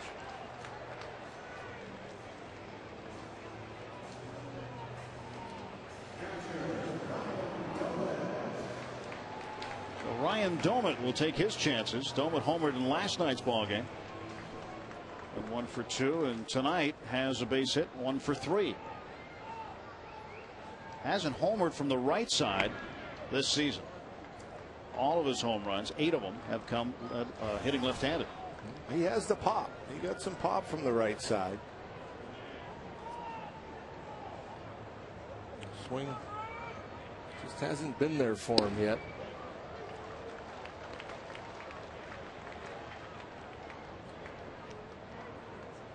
One and one to Doman. Cole Hamels, first round pick of the Phillies back in 2002, delivers a strike on the outside edge. He just painted it. Yeah, right where Ruiz was sitting. 2 straight pitches. And Ryan Doman shaking his head. Maybe a touch outside. And when an umpire gives the pitcher that pitch, then you got to go out there and protect. That was a similar location, though a different pitch. That was the changeup.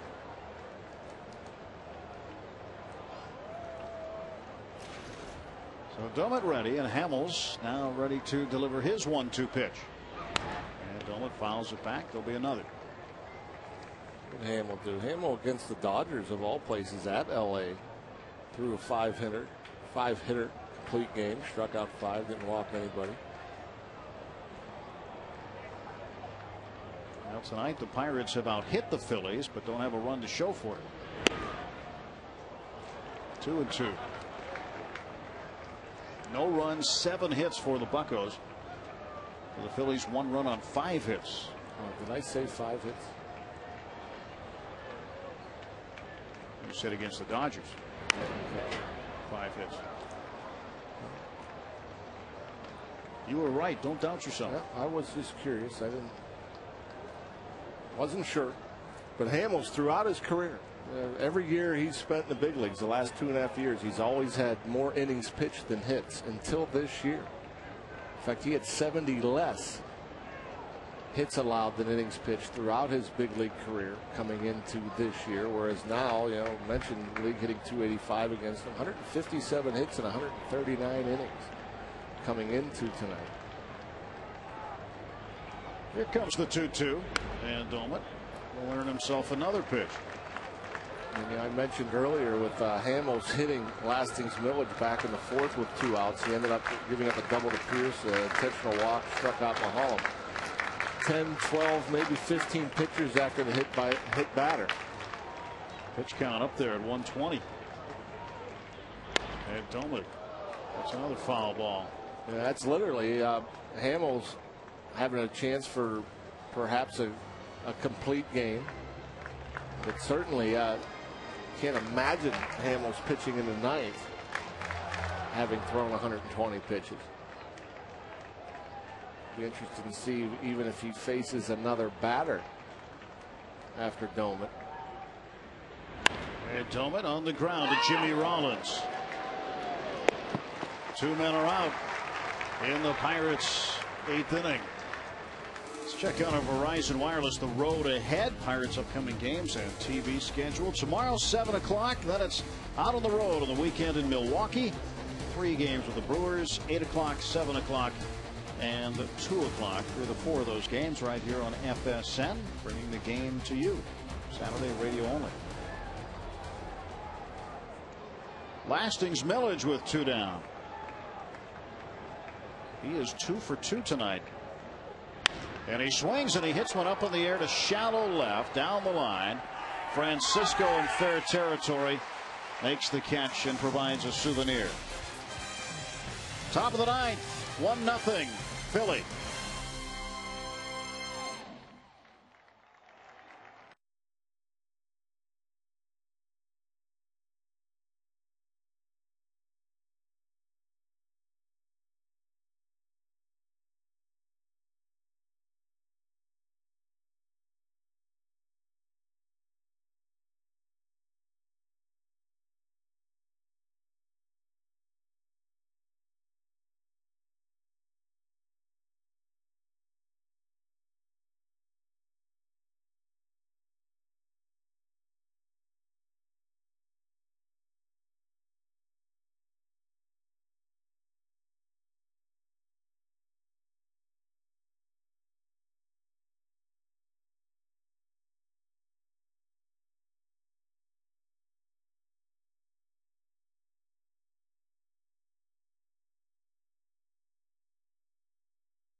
Why are you looking at me? I see you look at me. I was cruising. I was like, oh, okay. Because I am, boom, I was like, poof. Oh, got it. And it just went, kept going. Come on, baby, come on, get it. That's what I'm talking about. Nice. Andrew McCutchen says it's nice. McCutchen mic'd up tonight. Top of the 9th inning, 1-0 tight ball game. Pirates still looking for that first run. And Joel Hanrahan will come out to pitch the 9th. Jesse Chavez, an inning of hitless and scoreless relief in the 8th. Well, Hanrahan, his 57th appearance. 1-4. Last night came in and pitched 2/3 of an inning in the 7th in relief of Ross Ollendorf. Got a strikeout. Got out of that inning nicely. Glad I've never been mic'd up. That might be trouble. It would be trouble. I mean, now you're mic'd up pretty much every night, but as a player. If I was in the field and I was mic'd up, you'd hear, don't hit it to me, don't hit it to me, don't hit it to me, don't hit it to me. Here it comes. Right at you. 1-0 to Howard. And that's funny to hear from a guy who has a major league record for errorless games consecutively. 99 straight games without an error, and here you are saying, don't hit the ball to me. Fear of failure. Infield shift is on for Ryan Howard. 2-0 pitch, and the ball is driven into center field. One hopper from McCutchen, leadoff single for Ryan Howard. His first hit of the ball game.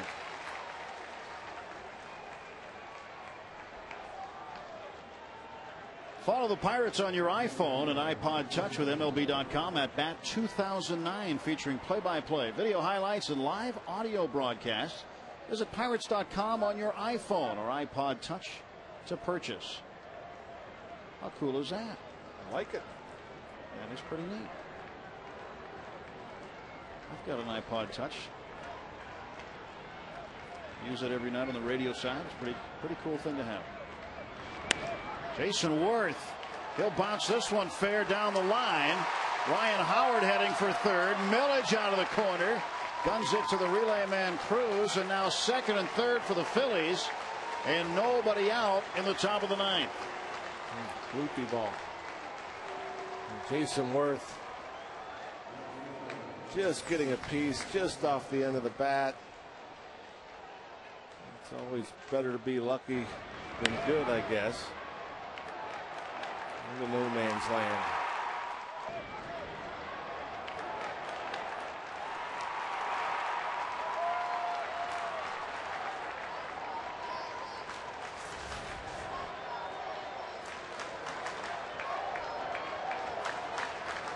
See if they're going to pitch here to Ben Francisco.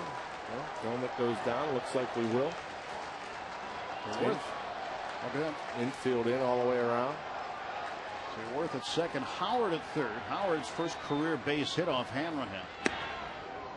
And the Pirates are playing the percentages to start the inning because Hanrahan had not given up a hit to Ryan Howard in his career. Howard was 0 for 8 against him, and he had struck him out 7 times. Wow. This one a foul ball. I like what the Pirates are doing here defensively. You got nobody out, second and third, and you'll see the second baseman. They're not all the way back. They're about what you call halfway. Okay, a lot of times managers want to bring them in on the grass. Well, with nobody out, nobody's going to send a runner from third base on contact. So you give yourself a little more room, a little more range. Struck him out. That works out pretty good. Joel Hanrahan gets Ben Francisco on strikes. Good breaking ball here. Starts in, goes out. See Francisco out in front. And on top of that, you got nobody out, so you could relax. Plus, Ryan Howard doesn't run all that well. And now they're still at halfway here, so I would imagine that the Phillies would be going on contact in this situation. Doman will go out and talk with Joel Hanrahan. And the middle infielders will come in, as well as Andy LaRoche now from third base. Phillies' lifetime against Hanrahan is 2 out of 12. He does have a home run. It was a solo shot, and he struck out twice, walked once. So a 167 hitter against Hanrahan. And now, as the meeting breaks up with the infielders, Joe Kerrigan will come out. Kerrigan spent last season as a Phillies television analyst in studio. Going over the game plan here, assuming that they're going to pitch the Phillies, still with first base open. Ruiz, the catcher, will be out on deck.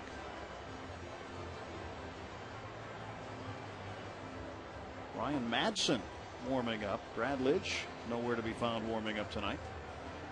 Interesting. Lidge blew his 4th save of the year last night, and Lidge has not been the same Lidge as last year, where he didn't blow any opportunities. He was unbelievable last year, extremely consistent. This year it has not gone his way.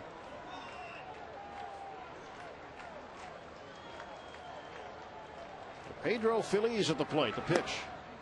Fastball in low. Again, the infielders halfway. Ryan Howard out at third base. Jason Worth at second. Still a 1-0 ball game, and Hanrahan trying to keep it that way. And Phillies drives this one foul and up into the seats. Well, we talked about Brad Lidge, who earned his nickname as Lights Out Lidge. 2008, 41 saves in 41 opportunities. This year so far, he has 9 blown saves and has allowed 11 home runs compared to only 2 all of last year. Boy, that's amazing. And the ERA over 7. I know he ran into some trouble at the end of his career in Houston. And Phillies, strike 2. You saw Ryan Matson warming up and Lidge not getting the call from Charlie Manuel. 1-2. Big hitter here for Joel Hanrahan. 1 out, top of the ninth. 1-0 ball game. Keep it in front. He got it. First base open. He's going to have to throw down. Strikeout 2-3 to put out. Runners stay put. Good job, and tip your cap to Joe Kerrigan. He went out and came out with a game plan. They started him hard inside.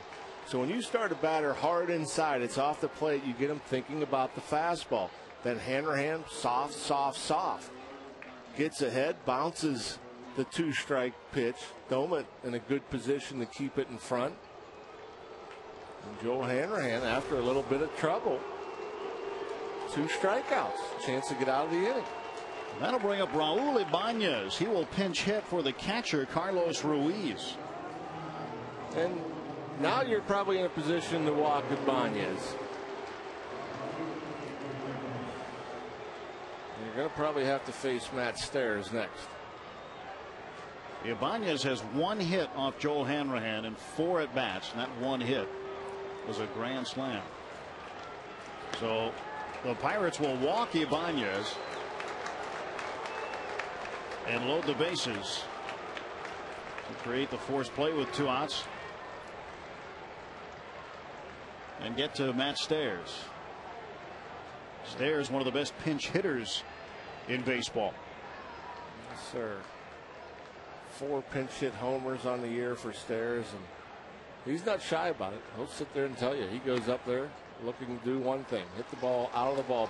And, you know, if Hanrahan's close to the strike zone, you will see a vicious hack by Matt Stairs.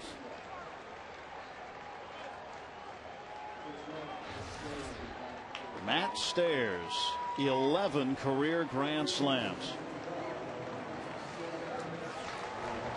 And Joel Hanrahan with the job of trying to get him out and get the Pirates to the plate in the bottom of the ninth.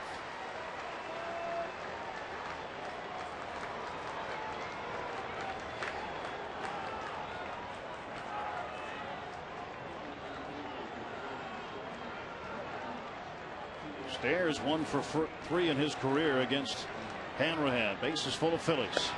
And the pitch low. 1 ball, no strikes.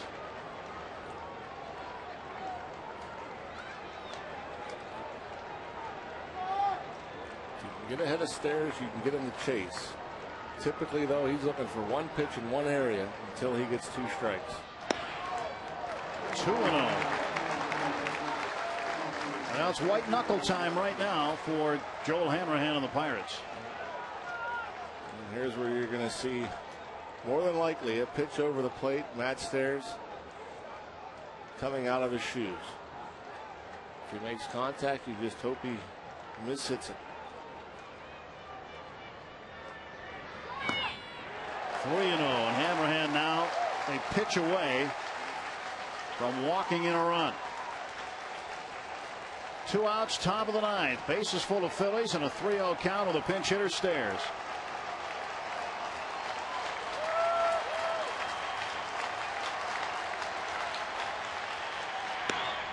Strike 1, got him on the outside edge. And you can't be too fine here. You got to be aggressive in the zone. You can't worry about corners. Buck's struggling to score runs. Stairs is 0 for his last 23 as a pinch hitter. And there's a ground ball right side. Pierce has it. Tosses to Hanrahan. And Joel Hanrahan pulls off the Houdini. He gets out of it. Last wraps for the Bucks. They trail 1-0.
As far as center fielder Andrew McCutchen is concerned, his spot would be fourth, and they hope to get to him. Ryan Madsen is on. 1-0 the score, bottom of the ninth inning. Madsen gets the call instead of Brad Lidge tonight. Very interesting. Also, what will be interesting is if we can get Andrew McCutchen a base runner. Well, it was a good job by Joel Hanrahan. Matt Stairs had been 0 for his last 23. In fact, his last hit was the pinch hit home run he hit off Matt Capps in Philadelphia against the Pirates. Wow. Back in early July. So Stairs rounds out with the bases loaded, and Hanrahan gets out of that inning after giving up a leadoff single and a double to Ryan Howard and Jason Worth respectively. Now Steve Pearce with a double in the fourth inning. Pirates need one to tie. Ryan Madsen delivers. Fastball strike one. 95 for the first one.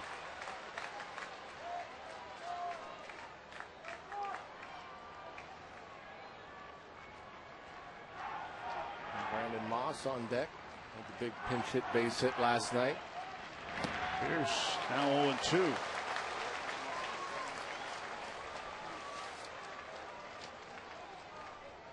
And now you got to shorten up and put it in play, Steve. No balls and 2 strikes. Try to see it a little longer. Outside 1-2. And regardless of what goes on here tonight, the way that the Pirates have played here in the first 2 games against Philadelphia has been good. There are no moral victories. No. But that being said, last night's win, and here in the bottom of the ninth with a chance. Oh, strike 3 as Pearce watched it.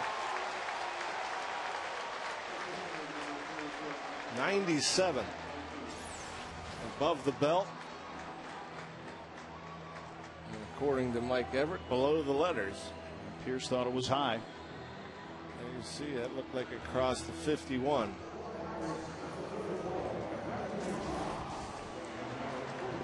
Brandon Moss had a big hit in the bottom of the ninth last night. He got the tying run home. It was not an RBI. An error by Jason Worth caused Bixler, the pinch runner, to score. And there's strike 1. But still, he got the man home. He needed to get home. Brandon Moss has one of the 3 Pirates walk-off home runs this season. He walked off Milwaukee earlier in the season. 0-1. 1-1 to Moss. 97 again.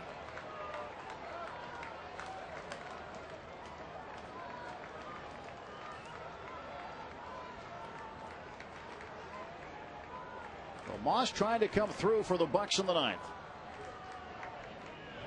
And he's down to his final strike, 1-2. Boy, Madsen gets away with the one there. That ball was hanging. That's a mistake pitch that could have been hit a long, long way. Right down the middle, about belt high. Good rip at it by Moss, but that's kind of how his season's going. You can't center it. 1-2. Inside 2-2. Madsen ready to walk around the mound, thinking that was a strike. Paul Bacco behind the plate, paused a bit.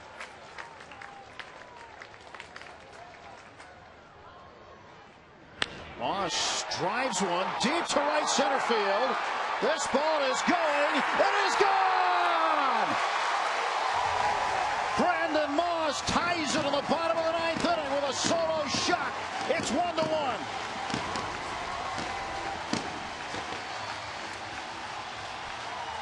Bevo, 2 nights in a row. My goodness, and Madsen got away with the one hanging off speed pitch earlier in the bat, but not this one. This one left middle of the plate, just above the knee.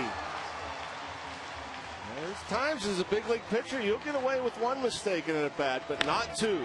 Brandon Moss makes him pay. My goodness. Well, Brandon Moss goes yard, and Ramon Vasquez now 0-1 as he fouls the pitch away. Andrew McCutchen, who is in the dugout, likes this. See ya.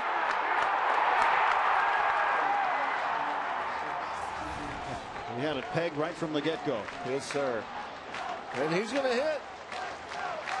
Brand new ball game now. Vasquez again fouls it away. 0-2. A 1-out, base is empty. And a 1-1 game. A home run in the very first inning by Chase Utley, a solo shot. And now a home run in the bottom of the ninth. That's accounted for all the scoring so far. 0-2. Outside 1-2 to the veteran Vasquez. And 1-800-SAFE-AUTO reminds you that you're safe at home with Safe Auto. Proudly supporting the Obadiah Cole Foundation for prostate cancer screening and awareness. Early detection is the cure. Vasquez rolls one to Jimmy Rollins. And there are now 2 men out. Andrew McCutchen last night, just about 24 hours ago. Pirates were down by a run. Had the ball game tied at 4. And this one up and gone. First career walk-off home run for McCutchen. He's back in position to do it again. He can't do it again. Don't tell him that. I'm not telling him that. I'm just warning the fans. Don't tell them that either. I know. I just don't want everybody's hopes to get too high. And that's just stuff doesn't happen very often. I just want to see what he would do next as he came to the plate. If he did hit another out. Strike on the inside corner. That's an aggressive fastball. Down and in. Kutch is going to dial it up here. Oh, another one.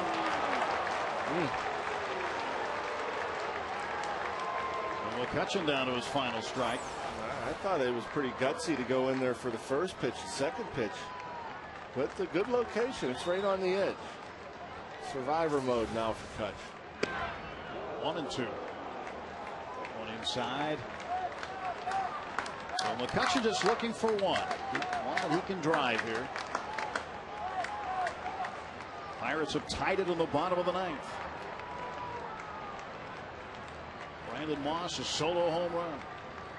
Here's the 1-2. And McCutchen strikes out. We're heading to the 10th. Extra innings at PNC Park. Brandon Moss, a solo shot, ties the game.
Brandon Moss, a solo home run, ties the game at 1. You score as the Bucs score.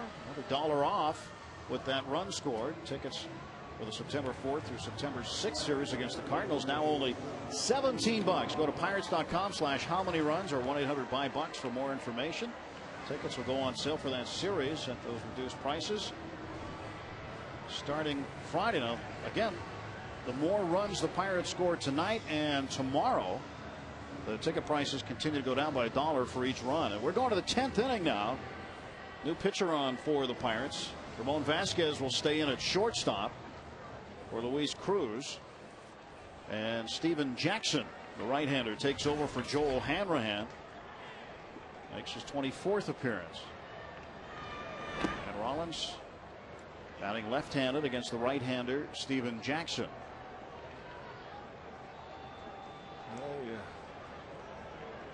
Need to be aggressive to the mitt now. The Bucs. Big home run from Brandon Moss. This is the heart of the lineup. Jimmy Rollins, leadoff hitter. Rollins, 2 balls, no strikes. He is 0 for 4. Flying out to center twice. Grounded out and struck out.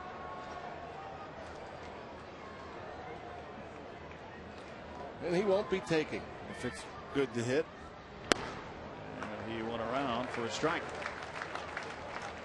I want to say earlier this year, I don't know if I've ever seen this before. Jimmy Rollins, 3-0 pitch, leading off the game, went deep, and it was the only run of the game. They won 1-0. 3-1 now to Rollins. So unusual to see a leadoff hitter leading off the game, swinging 3-0. 3-0, right? Home run, they win 1-0. And Jackson's 3-1 pitch. He walked it.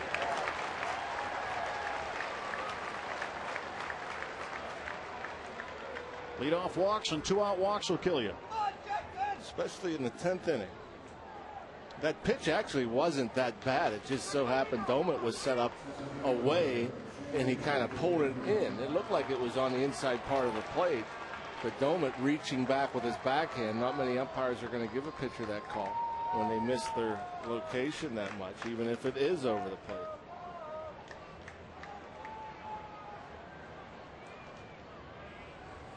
Shane Victorino tonight 0 for 4. Throw to first and back is Jimmy Rollins. Rollins certainly a threat to run. 24 stolen bases. He's been caught 8 times. And Victorino, as you see there, Andy LaRoche expecting the bunt. And there's some speed. He can cause some stress. 1 ball, no strikes. Jackson walked the leadoff man Jimmy Rollins here in the top of the 10th inning. Put some pressure on the Pirates defensively now.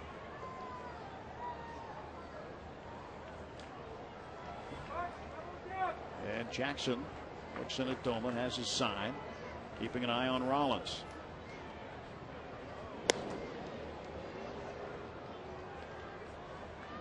Davey Lopes.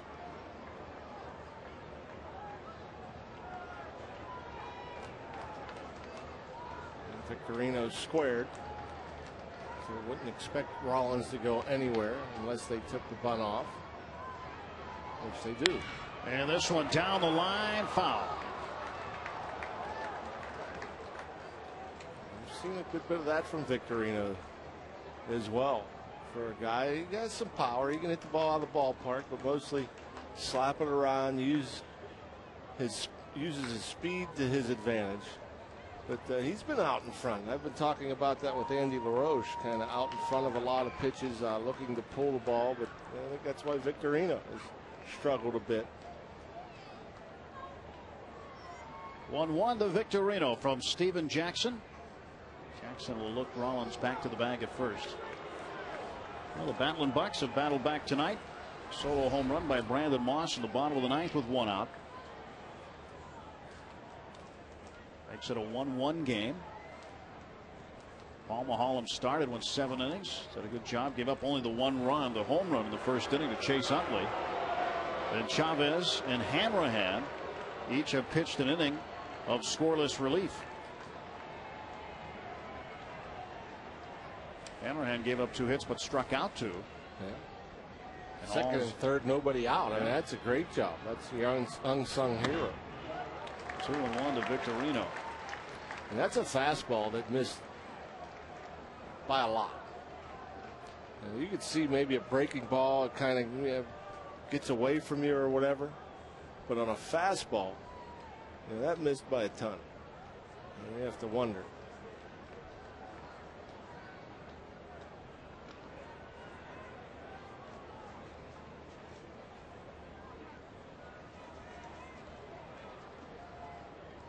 And this is your hit and run count, 2-1.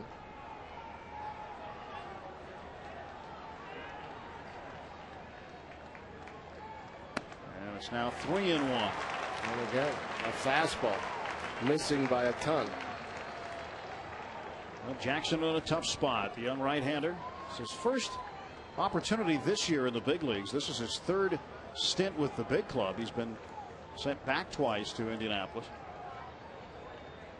Was with the Yankees prior to this season. 3-1. And that is a strike. 3-2. Has to come right back there. Jimmy Rollins bluffed going to second. Certainly going to be going on this pitch will be Jimmy Rollins.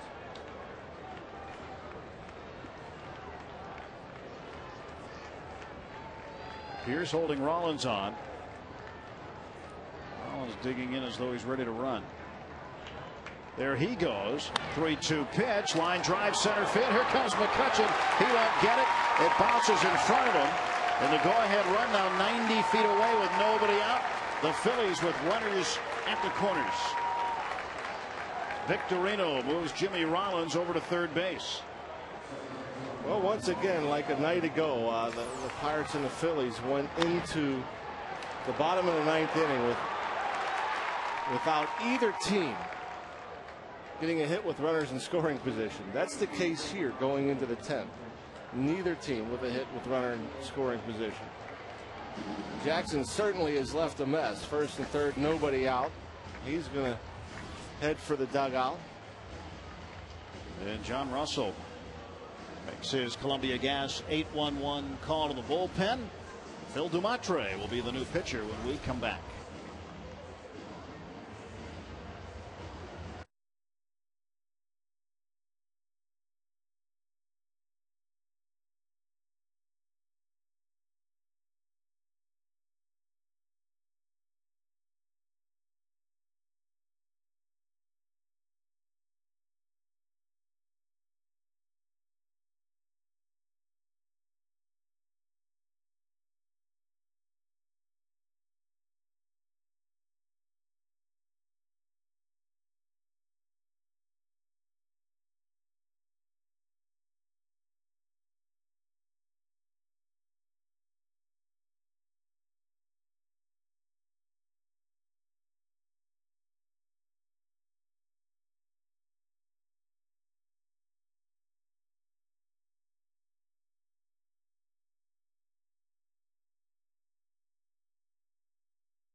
And then the ball falls in front of him. Remember last night he was burned by one over his head where he started in on a low line drive hit by Victorino that carried over his head. He didn't want to get fooled again, but he takes some steps back and that time left himself too much room in front. Well, I think the situation where they're coached, you get into a 3-2 count. You're in the 10th inning, and you want to protect against the ball getting through you, getting past you in the gap. By him backing up, he's going to allow him, not only McCutchen, but the other outfielders backing up, It's going to allow the outfielders keeping the ball from getting by them. If the ball gets by them, Rollins going on the pitch is going to score easily. They're backing up basically to cover more ground in the outfield to keep Rollins from scoring on a ball in a gap. Phil Dumatra making his third appearance with the Pirates after a very long rehab from surgery. Infield is in. Chase Utley, the hitter. He has 2 hits, 2 for 4, including a double and a home run. And he will take strike 1. So a tough situation inherited by Phil Dumatra. And here's the situation here, first and third. Infield in, nobody out. And they're in. They're on the grass in. Chances are Rollins will be breaking on a ground ball. And Utley to center field. Rollins tagging, circling around at McCutchen. Here comes the throw, and no go. Nice throw. Andrew McCutchen keeps Rollins at third base. And the outs is why Rollins stays put. With 1 out, if there was 1 out when Utley hit that ball, Kutch makes the catch.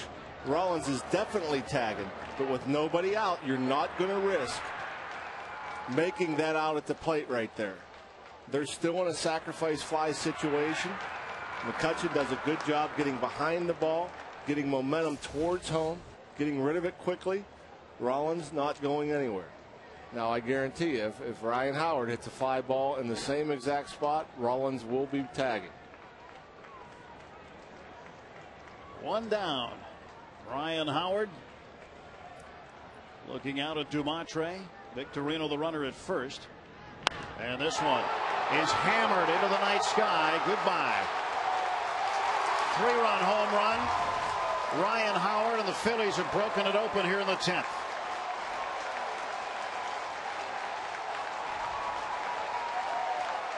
.35 home runs for Ryan Howard.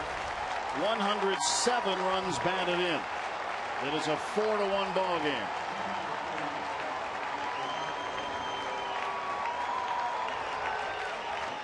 That was loud. Very, very loud.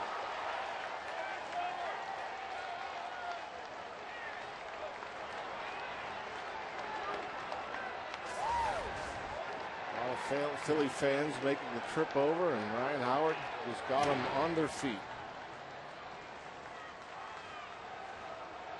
So Steven Jackson now on the hook as his men, Rollins and Victorino, came around to score. Wow, where's that pitch? That pitch is right there. Jason Worth, 2 balls, no strikes. Base is empty. And that pitch inside, 3-0. And the Pirates bullpen scrambling again, as the call has been made, and the right-hander getting up. Oh, by the way, Brad Lidge has pitched in the last 4 games. Is Worth takes a big 3-0 hack, comes up empty. So I don't think there's anything going on as far as controversy as the closer's role for the Phillies. I think Lidge just had a scheduled day off after throwing 4 straight. And Dumatra walks Jason Worth.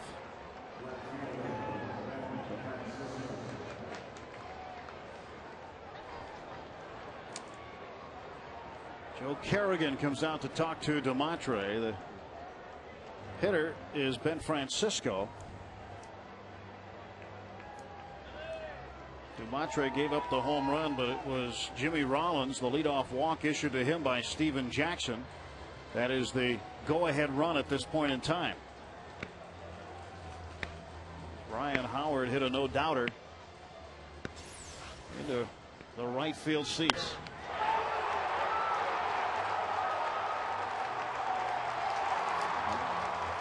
Thought for a second that might get up and out of here, headed towards the river, but not a very good, not very good location.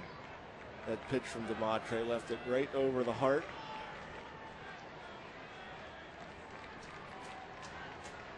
Throw to first base, and Worth gets back. Pirates will have 2, 3, and 4 up. Young, Jones, and LaRoche in the bottom of the 10th. It's amazing. It took to the 10th inning to get a hit with runners in scoring position. A night after, it took to the 9th to get a hit with a runner in scoring position. And home runs accounting for all of the runs. Last night, every RBI was the result of a home run. Only one run scored without a home run being hit, and that was on the Worth error in right field.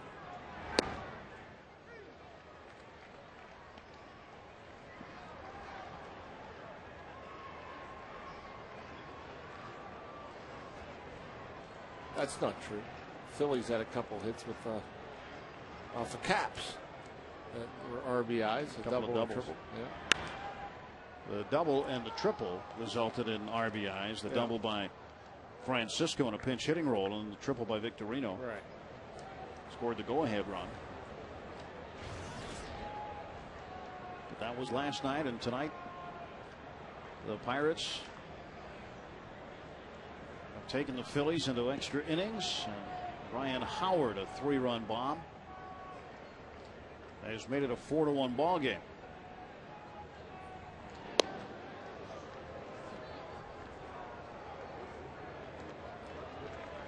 Jason Worth, who tonight has a pair of doubles and a pair of walks.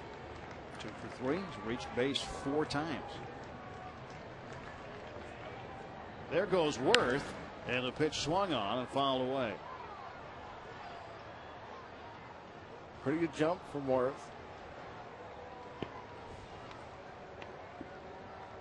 Well, with a 3-run lead, they're going to send the runner. Figured something out as far as DeMatre and his move over.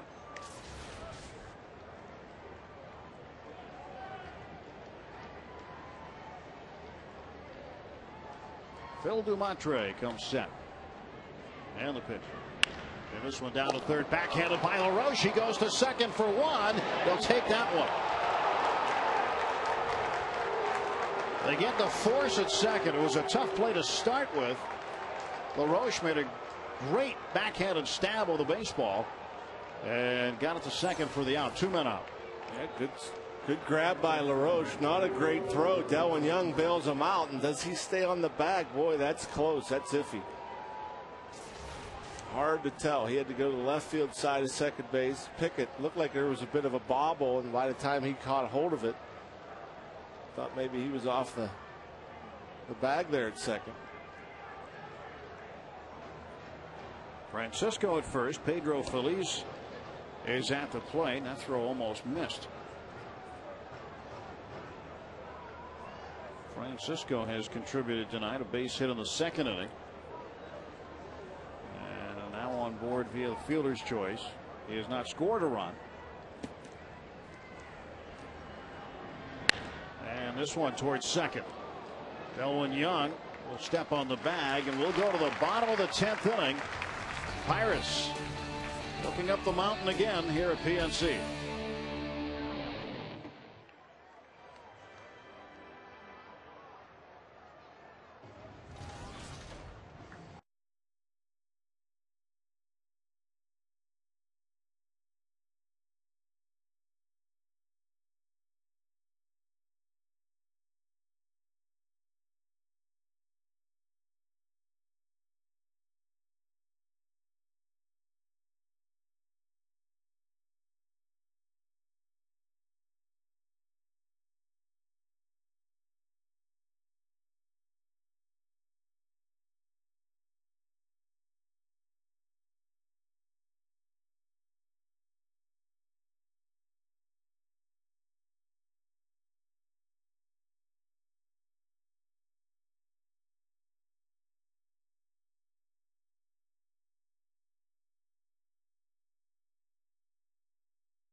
right here on FSN. Bill DeMatre and pitching coach Joe Kerrigan. Good conversation. Looks kind of one-sided, though. Yeah, the coaching doesn't stop. Delwyn Young trying to reach. Pirates need 3 to extend the game. Ryan Madson comes out for his second inning. He is now the pitcher of record for Philadelphia. Yeah, I don't think you feel too proud about a win if they end up keeping the Bucks from coming back here in the 10th. But you have a starting pitcher that throws 8 shutout. You come in and blow the save. End up heading back to the hotel with a victory. I'm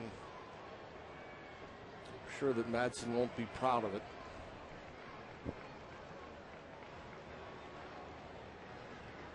Madson is 4-4 currently. Delwyn Young, 1 ball and 2 strikes. Young without a hit tonight. Grounded out, flied out, struck out twice. Hard throwing right-hander Ryan Madson trying to find a way to get Delwyn Young out. Young trying to get on base. That one's been on base each of the last 16 games. That's in jeopardy here.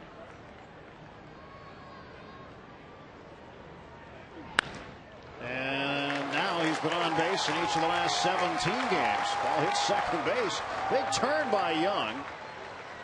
And he starts the bottom of the 10th with a base hit. Yeah, Jimmy Rollins kind of gave up. He figured it was up the middle, so he was just kind of trotting over there. And you never know. If he's going hard towards the middle, he may be able to get this ball in the air and throw out Young. But he was just kind of coasting. And Young is anxious here, taking a big turn. Ooh. No chances now. Need base runners. So Delwyn Young does his job. Gets on base. Now Garrett Jones, who is 1 out of 4 tonight. He looks at strike 1. I'm not sure if Garrett was taking all the way there, or he was late getting ready, that's for sure. That ball was in the mitt before that front foot got down. 1-1 to Jones.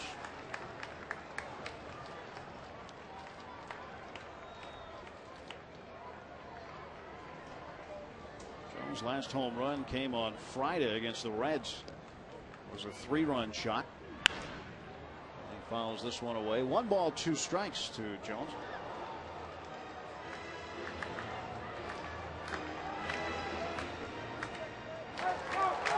Jones trying to make some contact. Delwyn Young aboard. Pirates down by 3 in the bottom of the 10th inning. And the 1-2. In the air to left. Francisco makes the catch. 1 down for the Pirates. Now Andy LaRoche will get a chance. LaRoche is 0 for 4. Hasn't had much luck tonight. Thought he might have had a double in the 6th inning when he hammered one down the third base line, but Pedro Feliz, who was guarding the line, went to a knee and made a nifty backhanded stab and then reached up and threw across the infield to get LaRoche. And Andy takes a fastball. Strike 1.